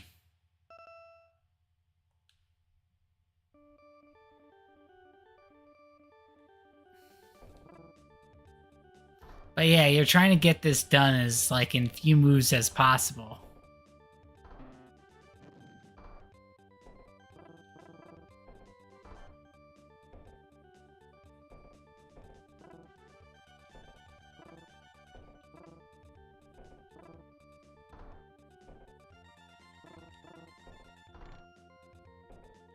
I can already tell that I kind of screwed up.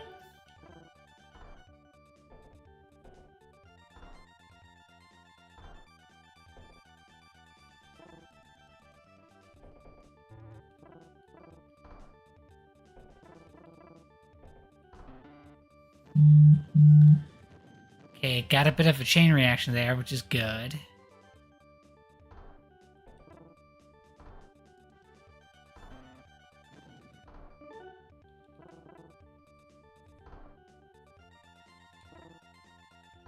Alright, kind of creating a bigger kind of bomb piece there.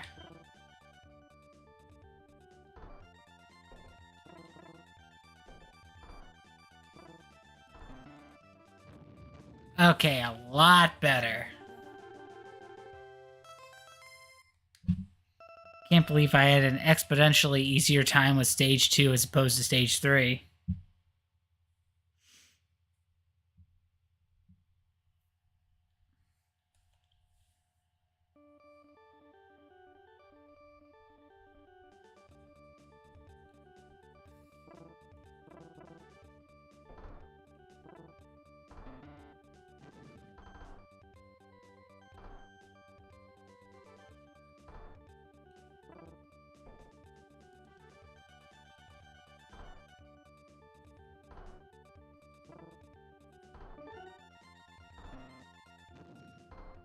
Ah, it didn't merge into that big bomb.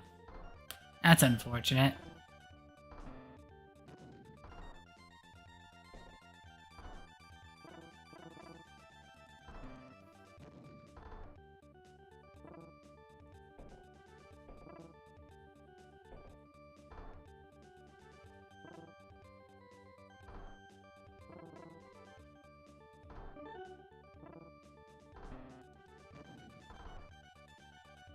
Surprised that didn't cause a chain reaction, but okay.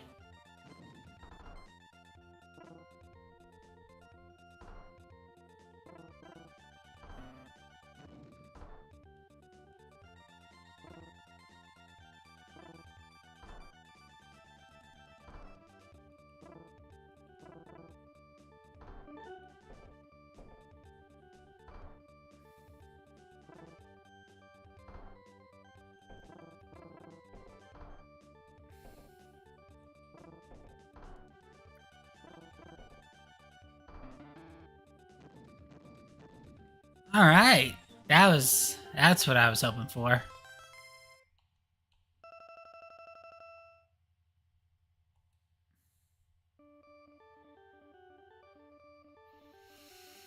All right, now we're kind of starting to clear puzzles.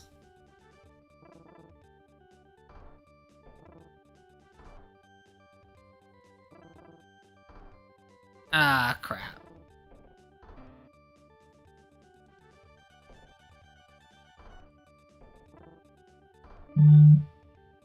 Oh yeah, now we're starting to get the unique bombless pieces.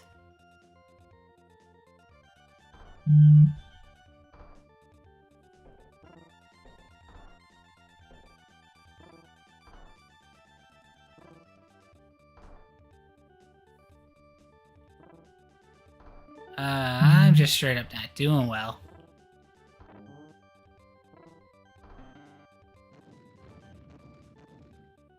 Okay, kind of made a little bit of a comeback there.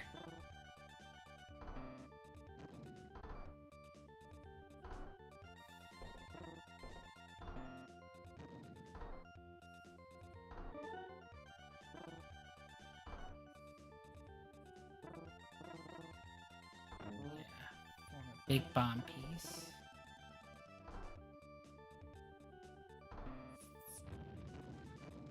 Ah, almost had it.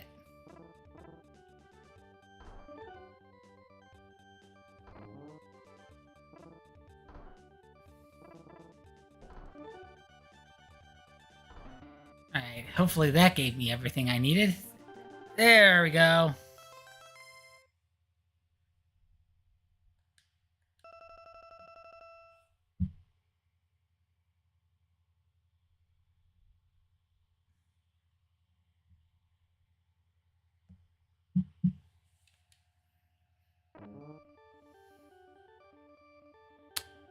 Okay, this will be a little interesting puzzle.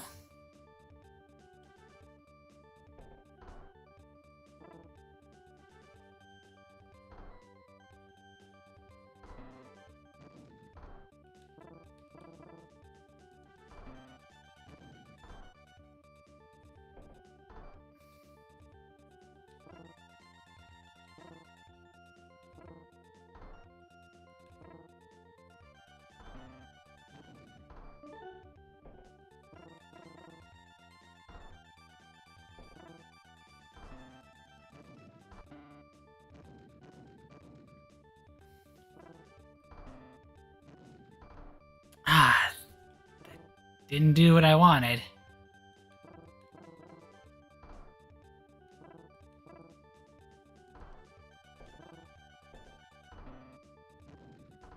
Ah, crap.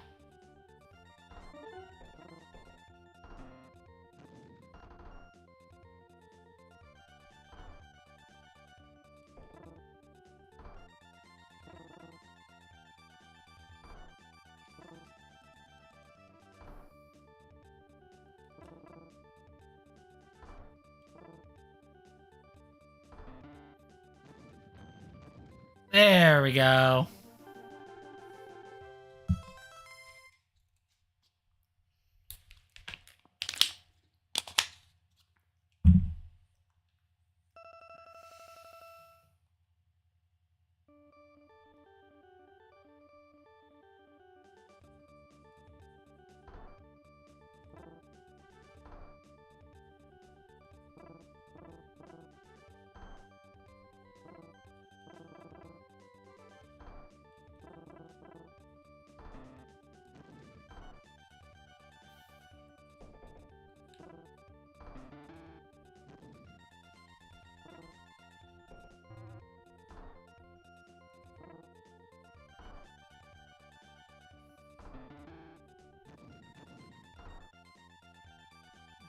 The way it sets off those chains is so weird.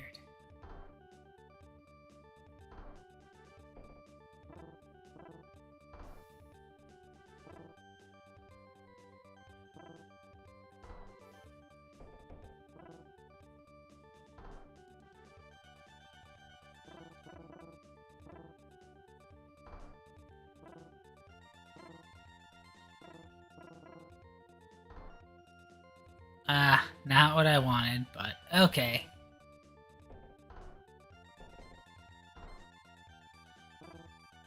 Of course you have to have that very huge, that absolutely huge line piece when I didn't need it.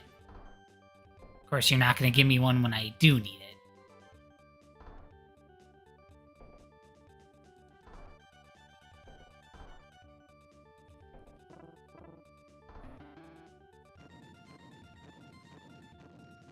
Hey, that surprisingly worked out.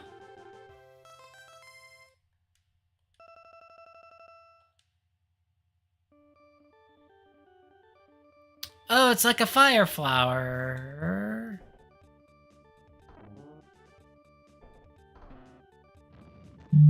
Huh, not anymore.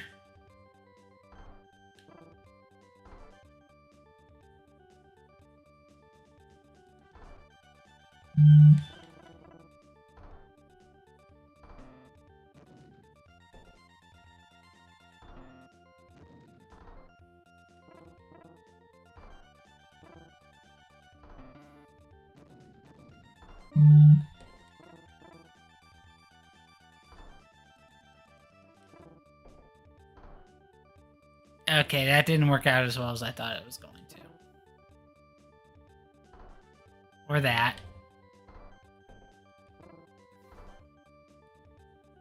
This might, though. Okay, way too long of a line piece. And that was the one I actually needed.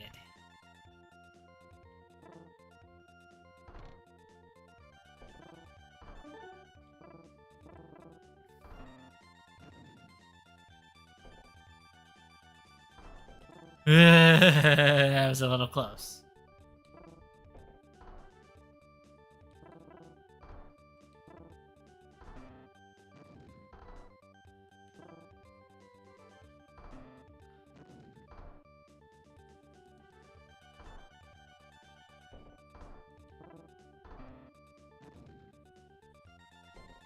That needed to actually go down.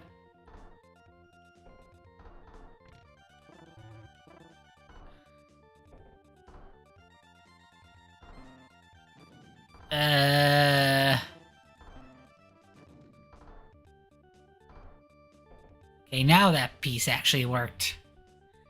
Okay, not really.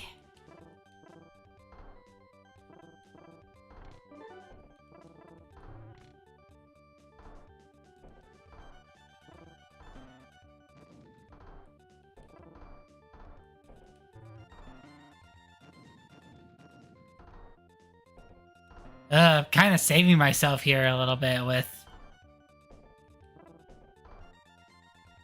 some of these.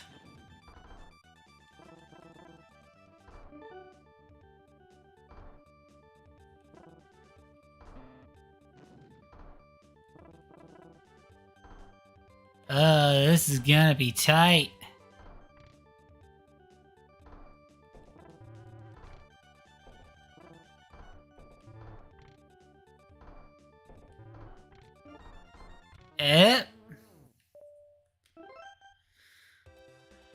Oh, well, that was a good attempt.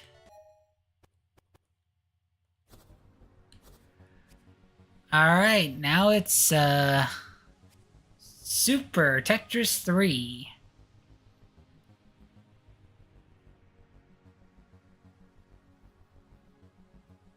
So it features 4 modes. It has a classic version of Tetris, then Magicalist, of which Tetraminos have unique colors, including a solid color line, clears all blocks of that color, Sparkless, which blocks are destroyed by lightning strikes, and the first ever 4-player of Tetris Familyless.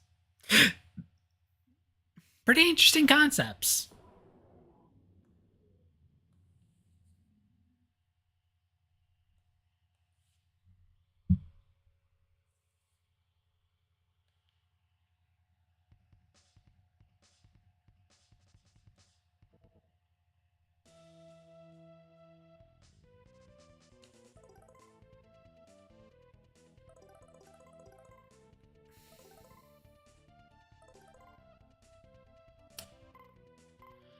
Alright, let's see about this, this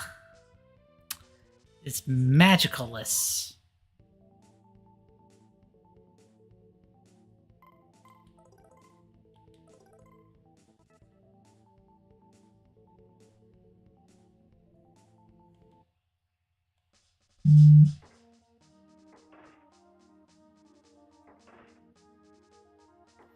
So, there's apparently a special effect when it comes to clearing Tetris the same color, and these pieces are interesting.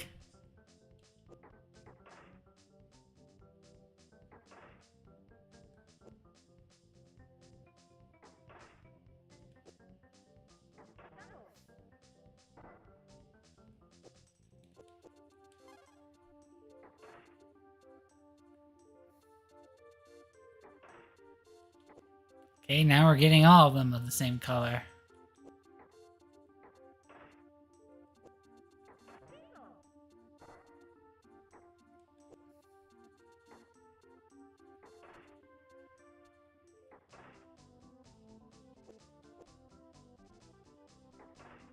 Okay, they're just cycling through colors in the same way they're kind of cycling through,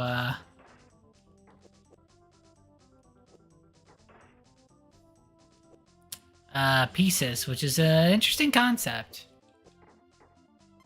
And I have only cleared 4 lines so far. I should probably do something about that. Hello.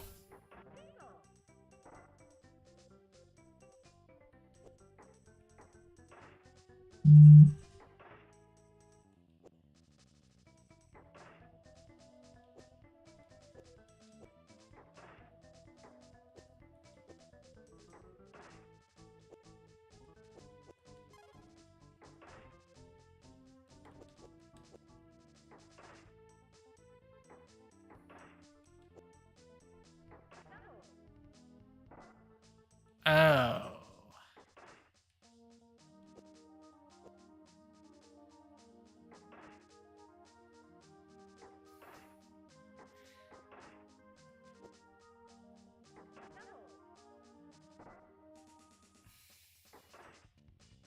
Okay, there's a special rainbow piece going on over there.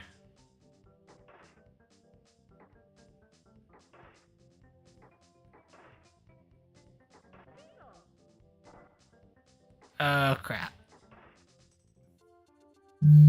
So yeah, it's giving a lot of these, like, partial pieces, too.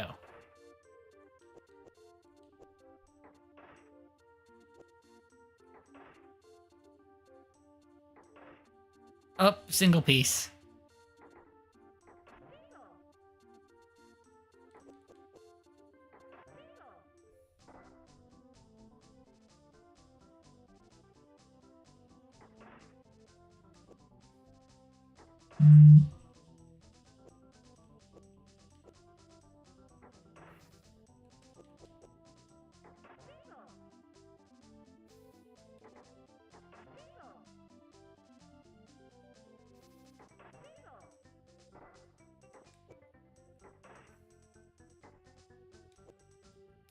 Yeah, this is pretty interesting, I will say.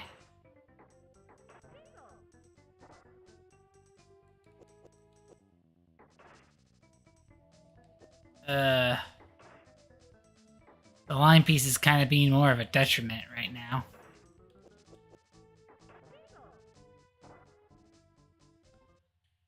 Okay, I'm at level 2 right now.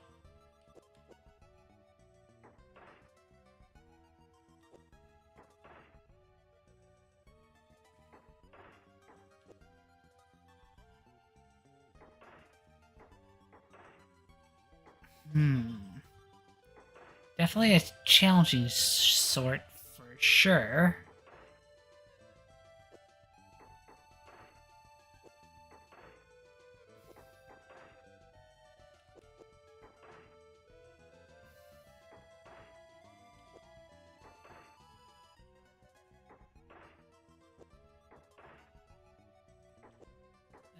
Not exactly where I want to be right now.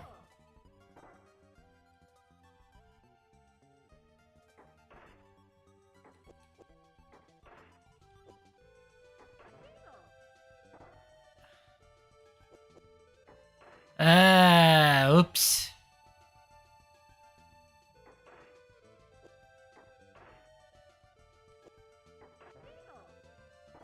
I was hoping for a little more than that.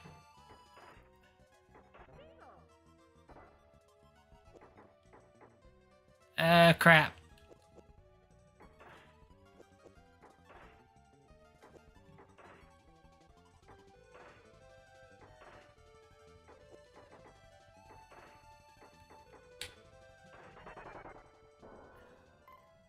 Well, that was certainly interesting.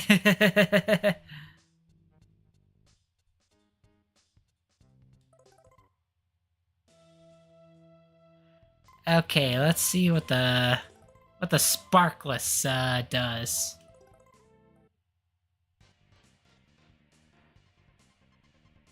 Oh, is this basically bombless? Just with sparks? What is even the...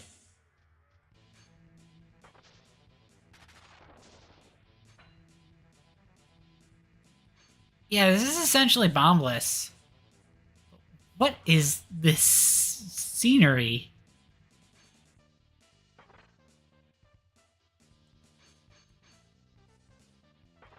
It's like I'm in a freaking doing a D&D session or something. Yeah, this is essentially bombless.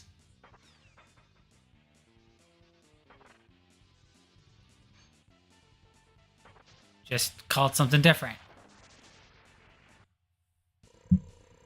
Alright. There we go.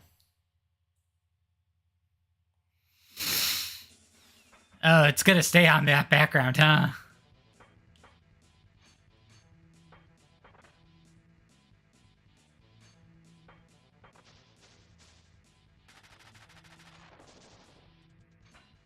Alright, gotta just take care of the other one.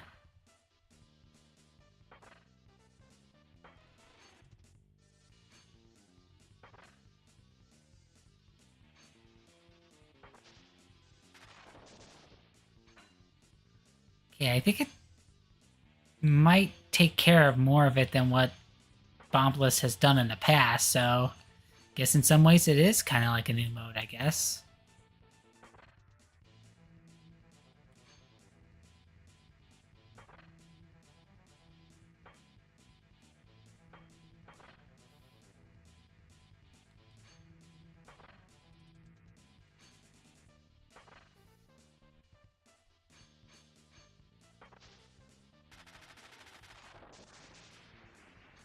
Alright. Oh, it did take care of everything!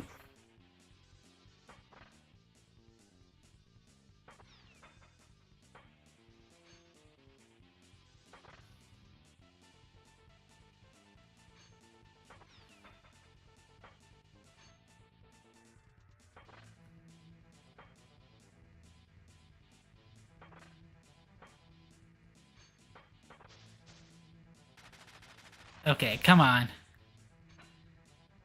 Can't be serious.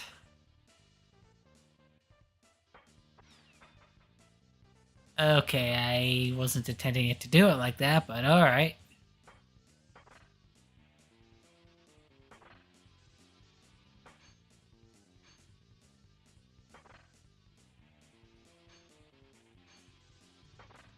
Ah, come on.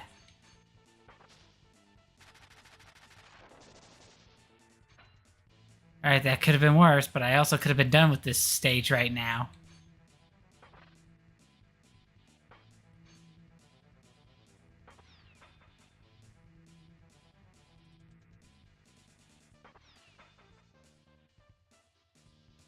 Seriously, what am I even looking at?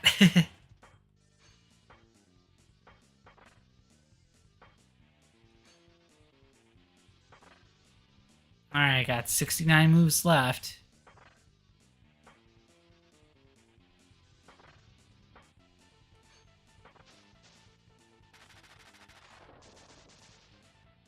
Ah, really, all but just the one.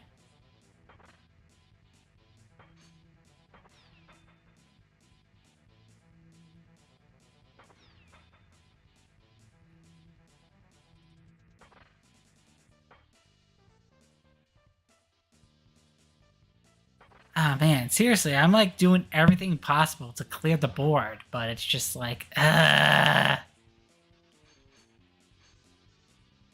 not want to work out for me that way.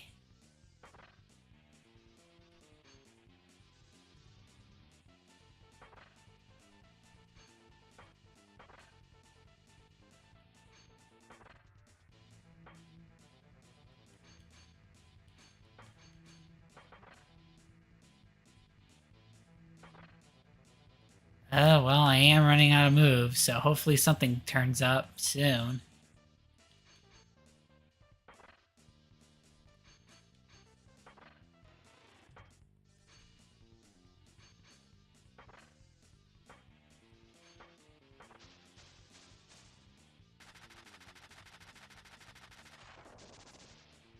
Finally, gets all of them.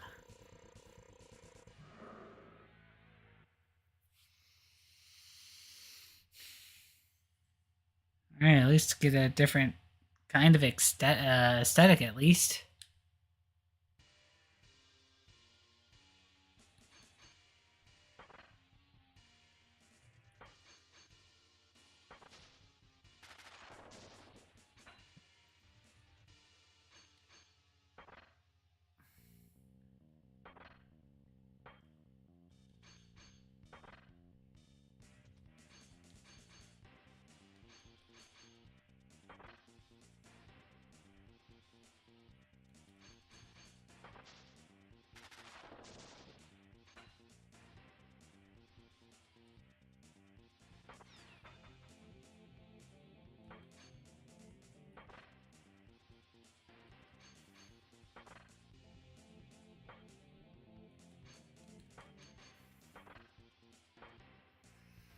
Hmm.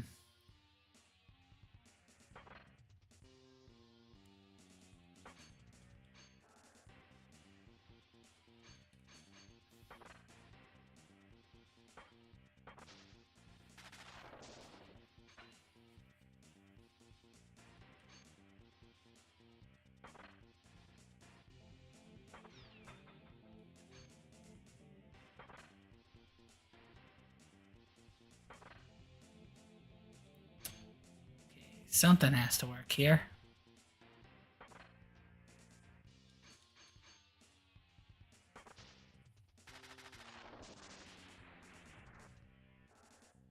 Yeah, that's definitely a lot better.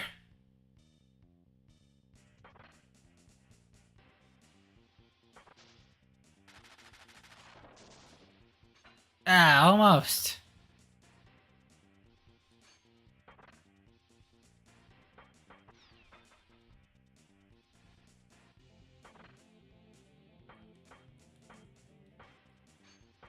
Okay, surely this will do it. Alright.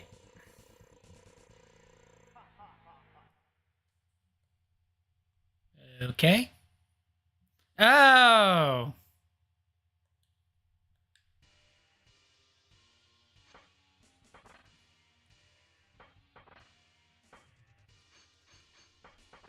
I can see why the game's laughing now.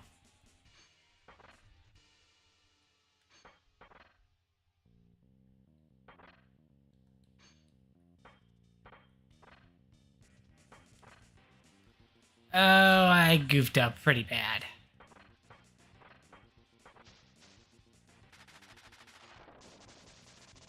Whoa! Okay. That actually kind of worked. I totally meant to do that.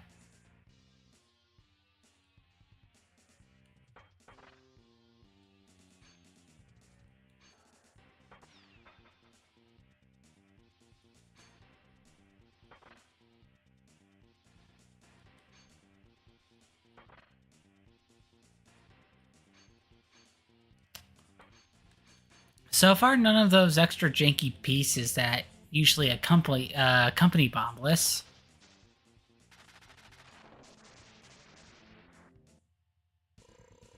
Alright.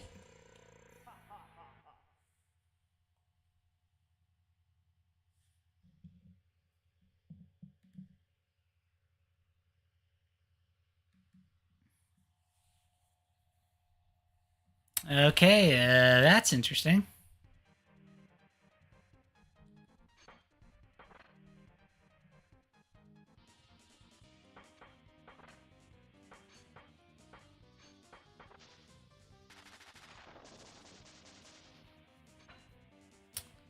All right, that started taking care of them somewhat.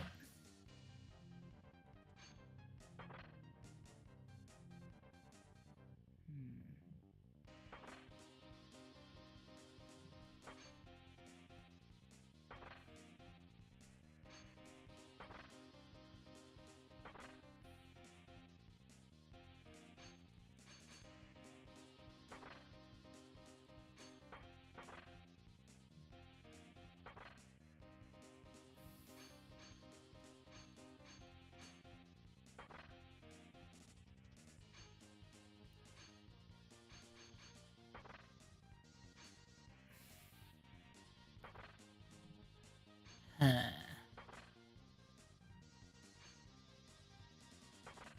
some point, things gotta start clicking together. Okay, there we go.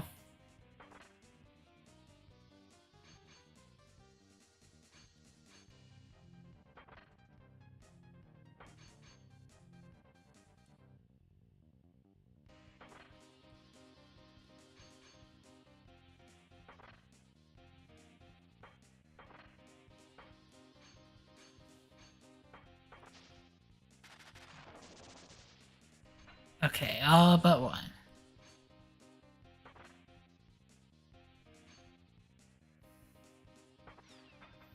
Okay, create a big bomb piece. You know what? We'll create two.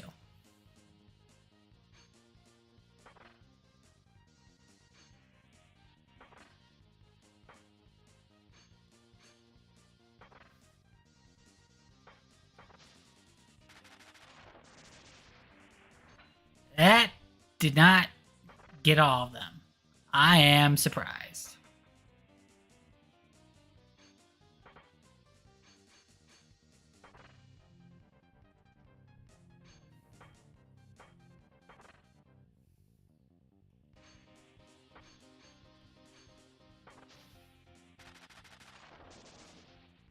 Oh, come on.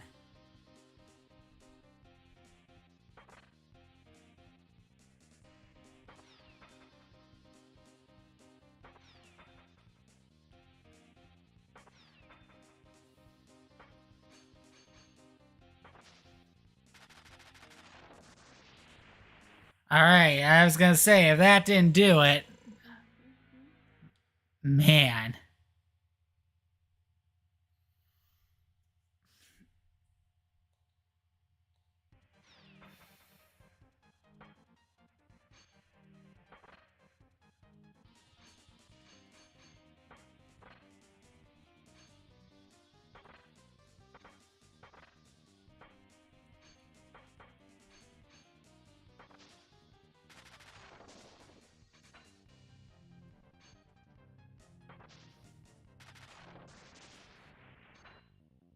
All right, almost got everything.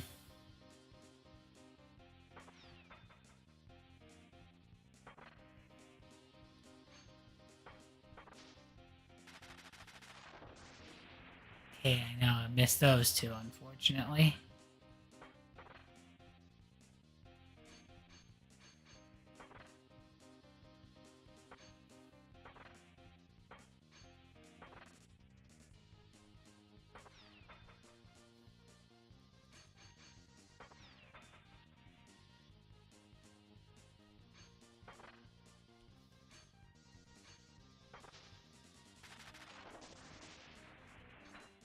I almost got it.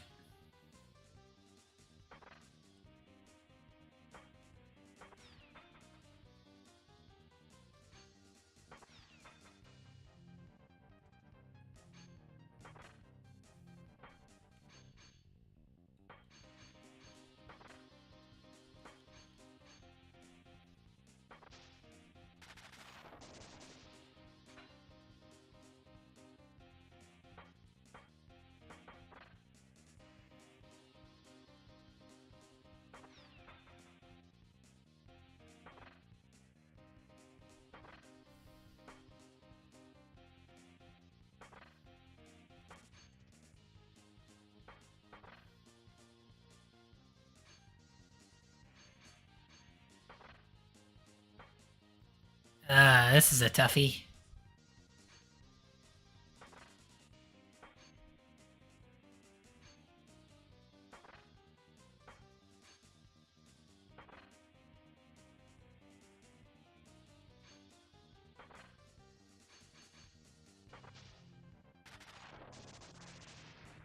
Ah, always missing that one.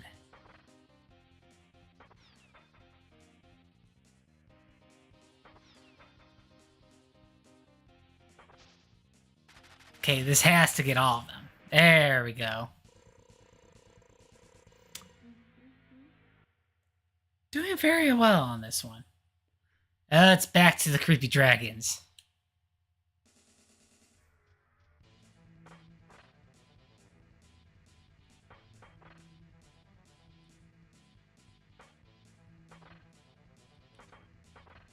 What is even this puzzle?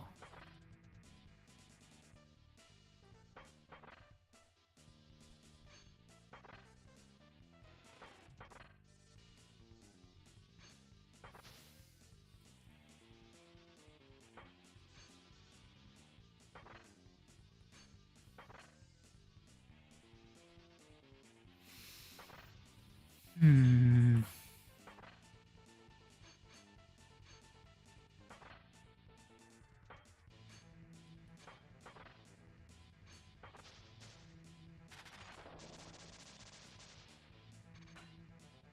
Okay, it gives me something else to work with here, but...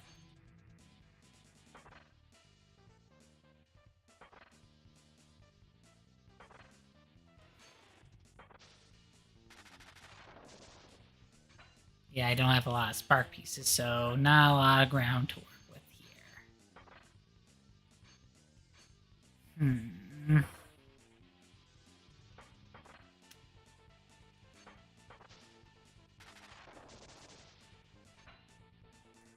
Well, I'm getting somewhere, I think.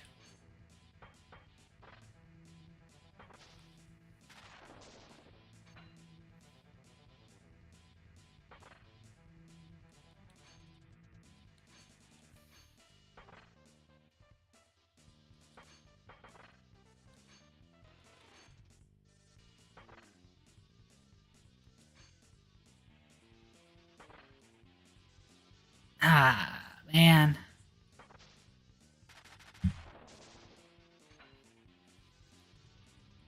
Alrighty.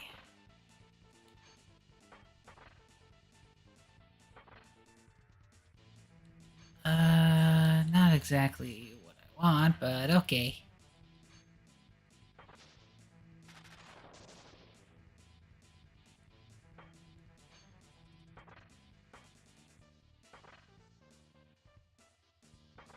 Oh, shoot.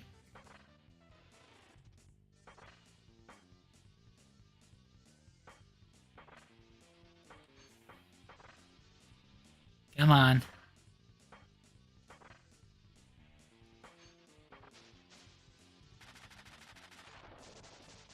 Ah!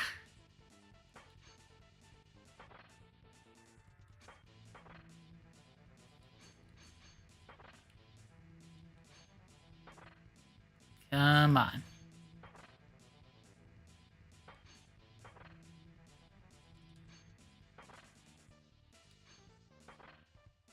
Anything?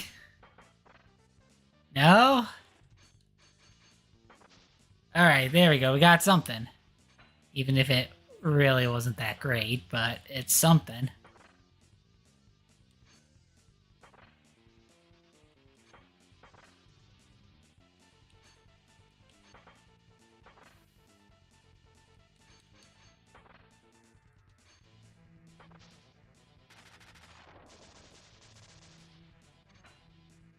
Alright. We're getting there. Running out of moves, though. So, hopefully, we'll get all of these done. Nope. Okay.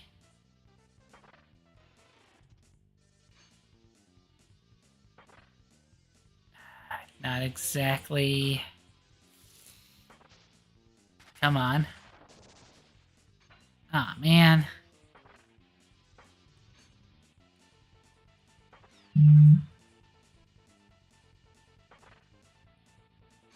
Running out of moves.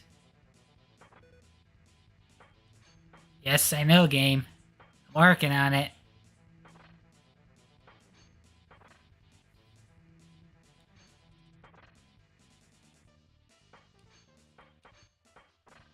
That might have screwed me up.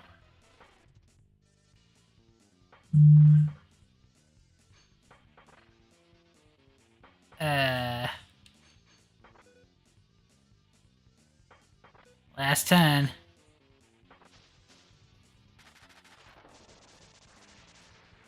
Oh, that didn't do it.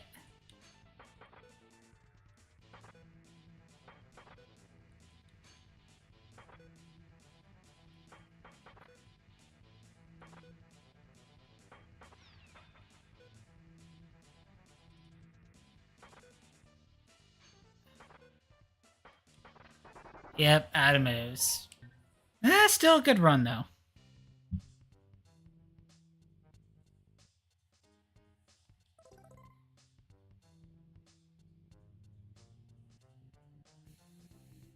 There are 30 stages. Dang.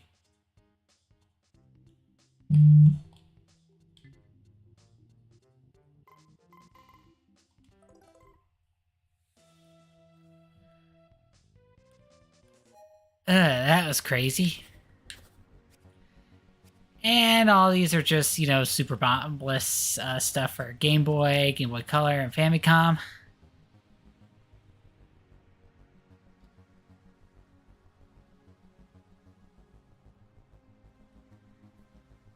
But now it's time to get to a very interesting kind of thing. Digital Eclipse made their own original Tetris game. And basically how it works is that you do play like a normal round of Tetris, but the thing is that you can also do kind of time warp score attack. You can also do a time attack with the time warps. You can also do just a modern marathon without it, or you could do a traditional marathon without time warps. But it's played like the game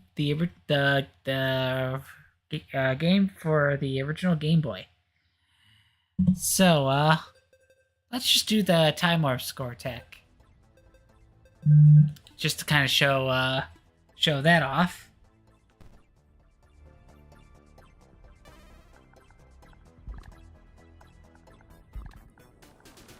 So yeah, at first glance, it does kind of play like your average Tetris. And it does play more like a modern Tetris game, where you could store pieces, and even can pull off some nice little tricky advanced moves that kind of the competitive scene kind of coined, because yes, there is a competitive Tetris scene.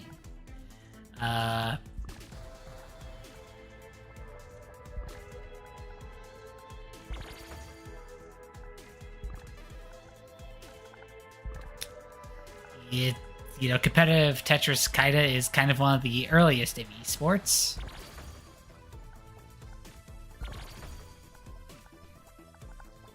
And it's pretty nuts.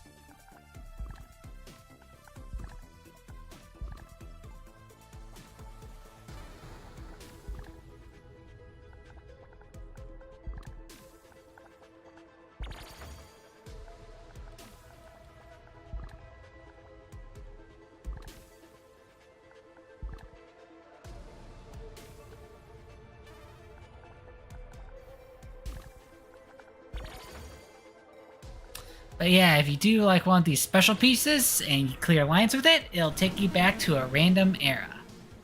And you can get bonuses by filling the criteria that's kind of at the side there, but you only got like a time. You only got a set amount of time to do it.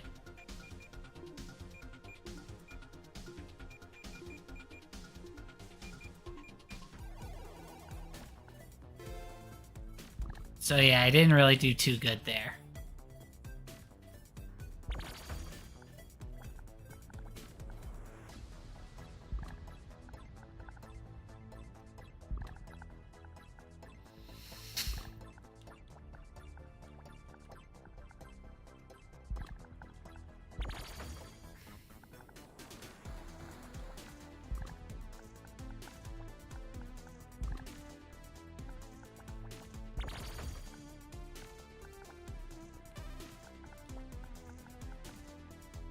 Hmm.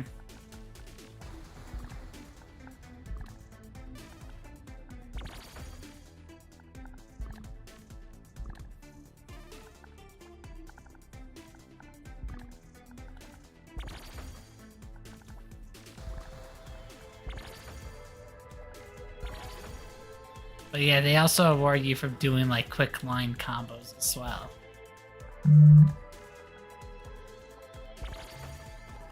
Okay, I didn't get the time warp there because I probably didn't clear it like they wanted me to. So, yep, no time warp for me.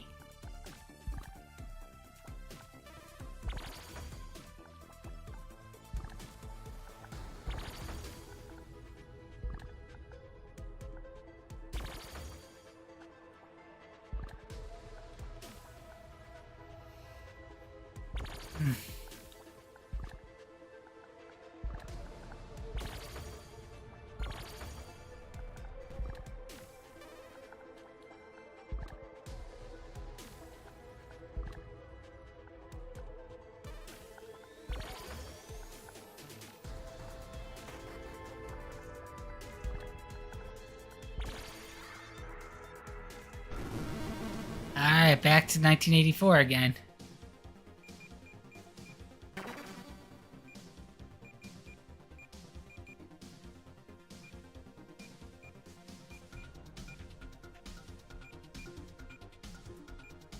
Not really good at clearing lines here. Oh. Yeah, my bonuses aren't doing too hot right now. They usually kind of give you quite a random puzzle to do on the fly, and sometimes it doesn't really go so well.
Oh, I got a nice little combo at least. Yeah, sometimes when they don't do a time warp, what will end up happening is that it'll clear some of the pieces for you. Which is nice.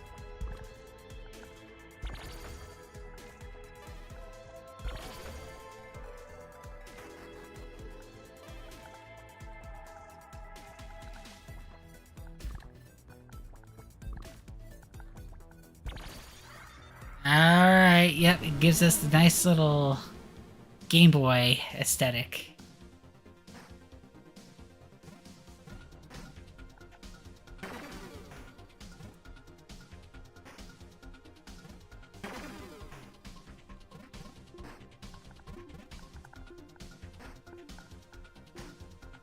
Oh, crap.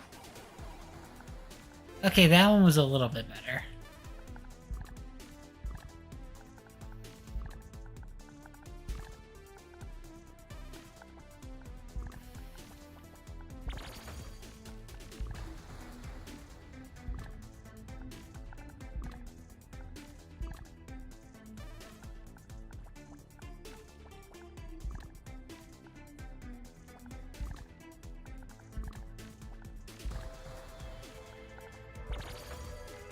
Alright, got a nice double there. Nice combo. There.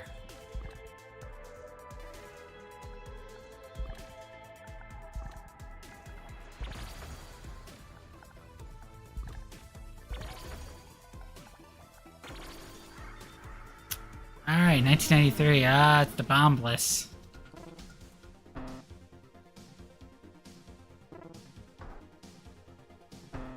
I think we're supposed to kind of set up like a kind of a big bomb situation.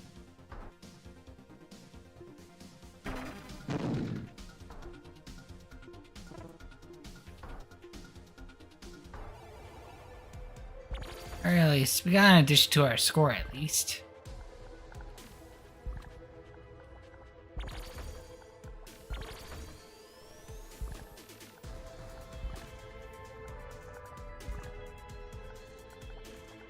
Yeah, I'm usually better at Tetris when it's the more modernized mechanics, because I have more to work with. See, I'm already at level 7.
Yeah, sorry, I'm kind of in a little bit of a concentration mode right now, just because pieces are starting to get pretty darn fast.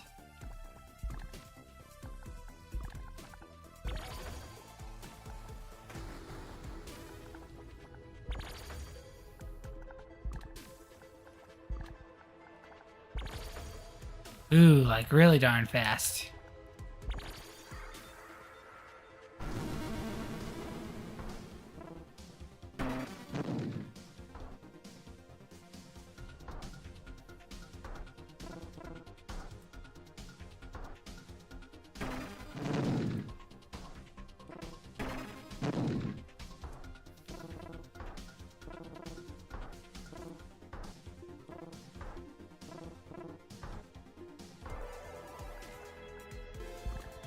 Yeah, I got quite the score bonus at least.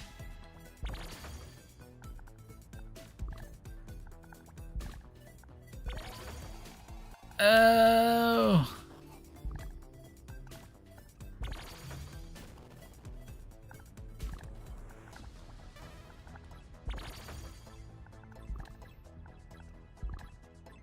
But yeah, this is like where like quick switching out can like really help you. You don't figure out that you have a piece that you need, well, if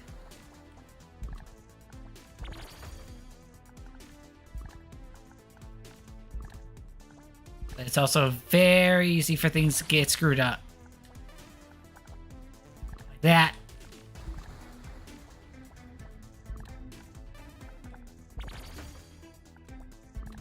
And that.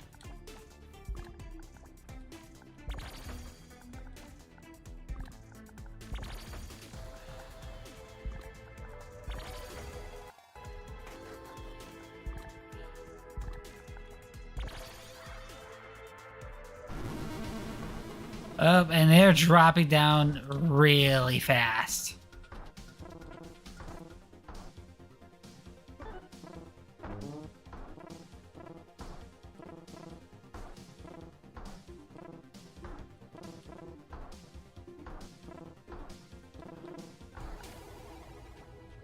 Yeah, but I was able to do like next to nothing. But yeah, they're coming down like pretty close to instantaneous here.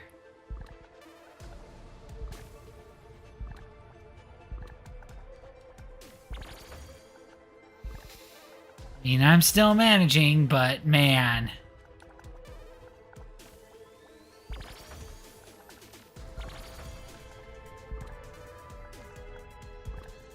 Oh, crap.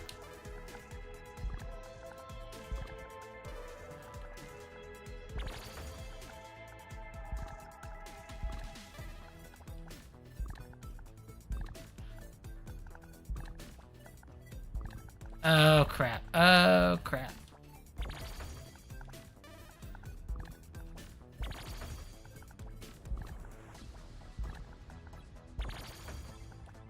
This is nuts.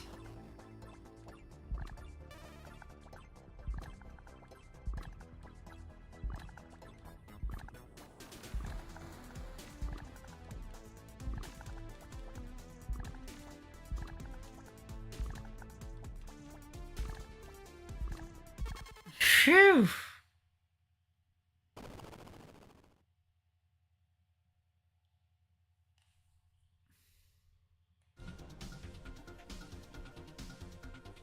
I think I managed to. Yeah, I've been getting interestingly high scores on this game. Okay, so here's kind of the deal.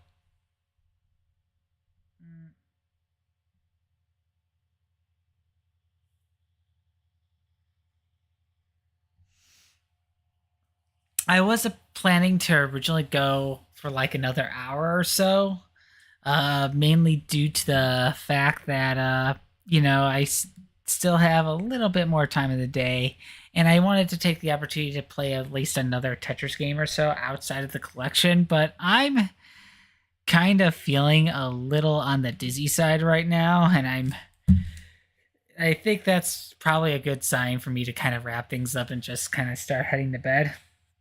Especially because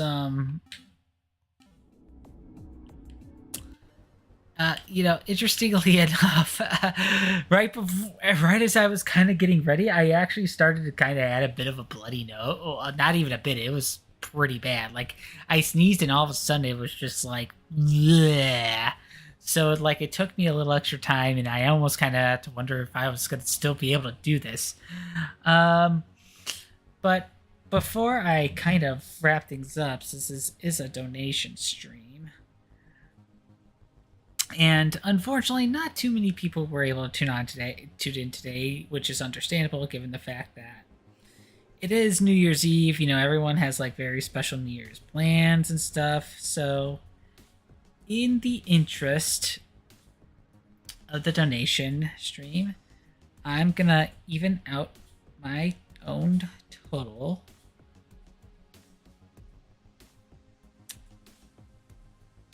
And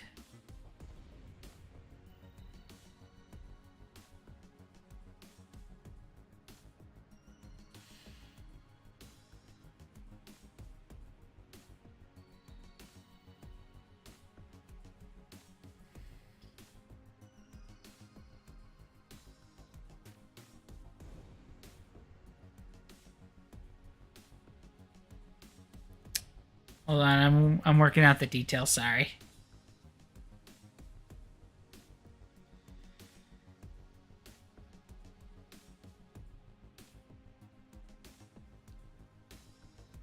Yeah, hold on. Give me a moment.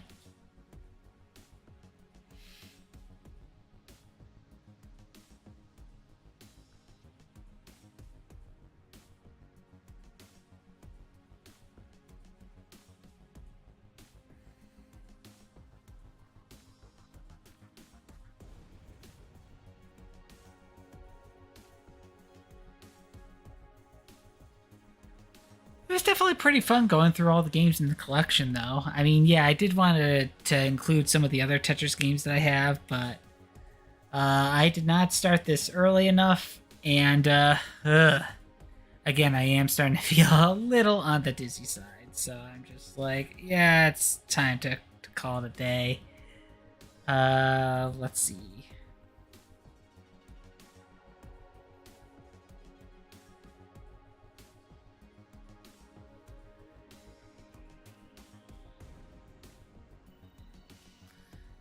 It's okay. I'm sorry that you missed it. uh Again, I would have gone for like another hour longer, but yeah, it's like I had a kind of a nasty bloody nose prior to this, and I'm kind of starting to feel a little dizzy from it. So that's kind of unfortunately a sign for me to stop. Unfortunately. But before I was going to do that, I decided to round out my total for the year. So now we have raised $1,250 for the year. I'm not sure if it's gonna update on my little donation tracker there. There we go. Yep. And that is my my highest total so far of Extra Life. Basically nearly 4 times of what I raised the year before, and double of the initial goal that I set, which, yeah, I mean, that's pretty crazy, you know?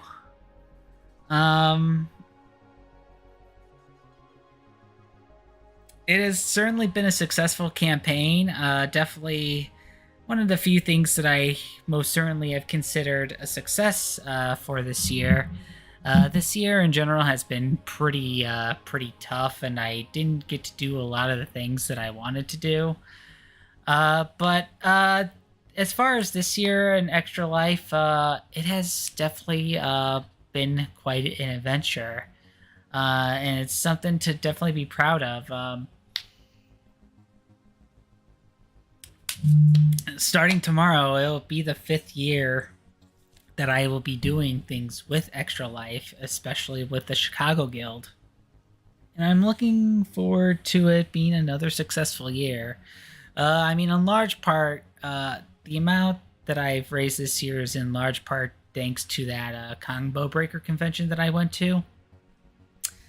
But it was still very nice, and I'm definitely hoping to do more, to try to do more within the next year, and hopefully, donate more for Laurie's Children's Hospital. I was also at the game day that they did for the patients, earlier this month, prior to, Christmas and all that. And it was definitely a very nice experience, not only connecting with fellow guild members, but also with actual patients of Laurie Children's Hospital and their families, as well as some of the staff. So,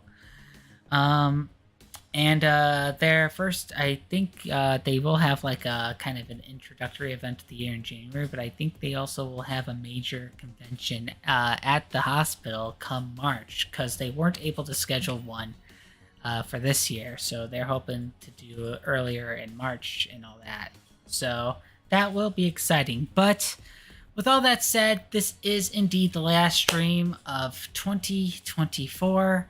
Hopefully later this week I will be doing a quick little discussion stream that will basically kind of summarize this year. Again, it's been a tough one, and a lot of the things that I will bring up, I am most certainly going to echo from my recent October update. But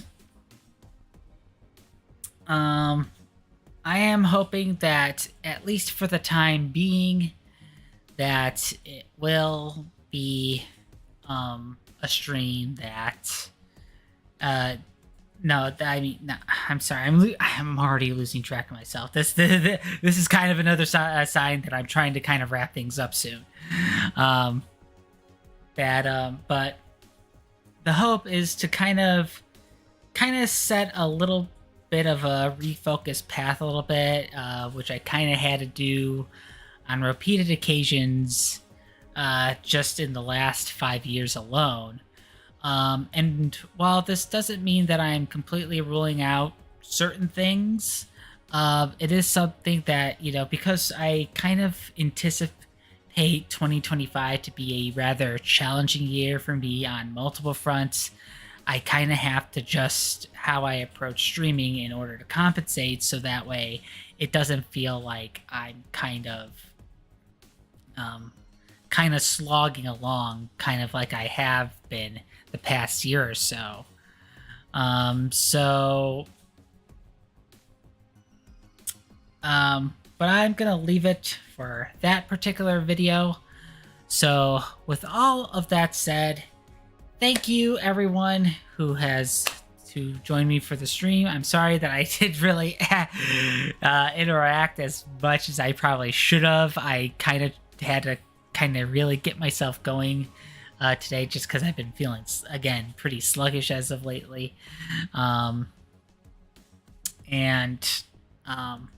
you know, especially with these, like, you know, puzzle-like games, you really kind of have to focus a whole lot. So, but yeah, it was most certainly a fun time. And I hope we'll have even more fun times to come, at least as much as we possibly can for next year.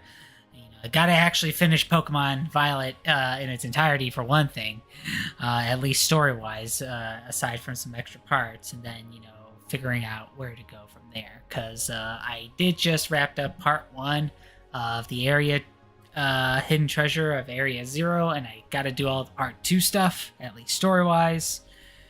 Okay, but with all that said, I am definitely going to wrap things up so that I could promptly go to sleep.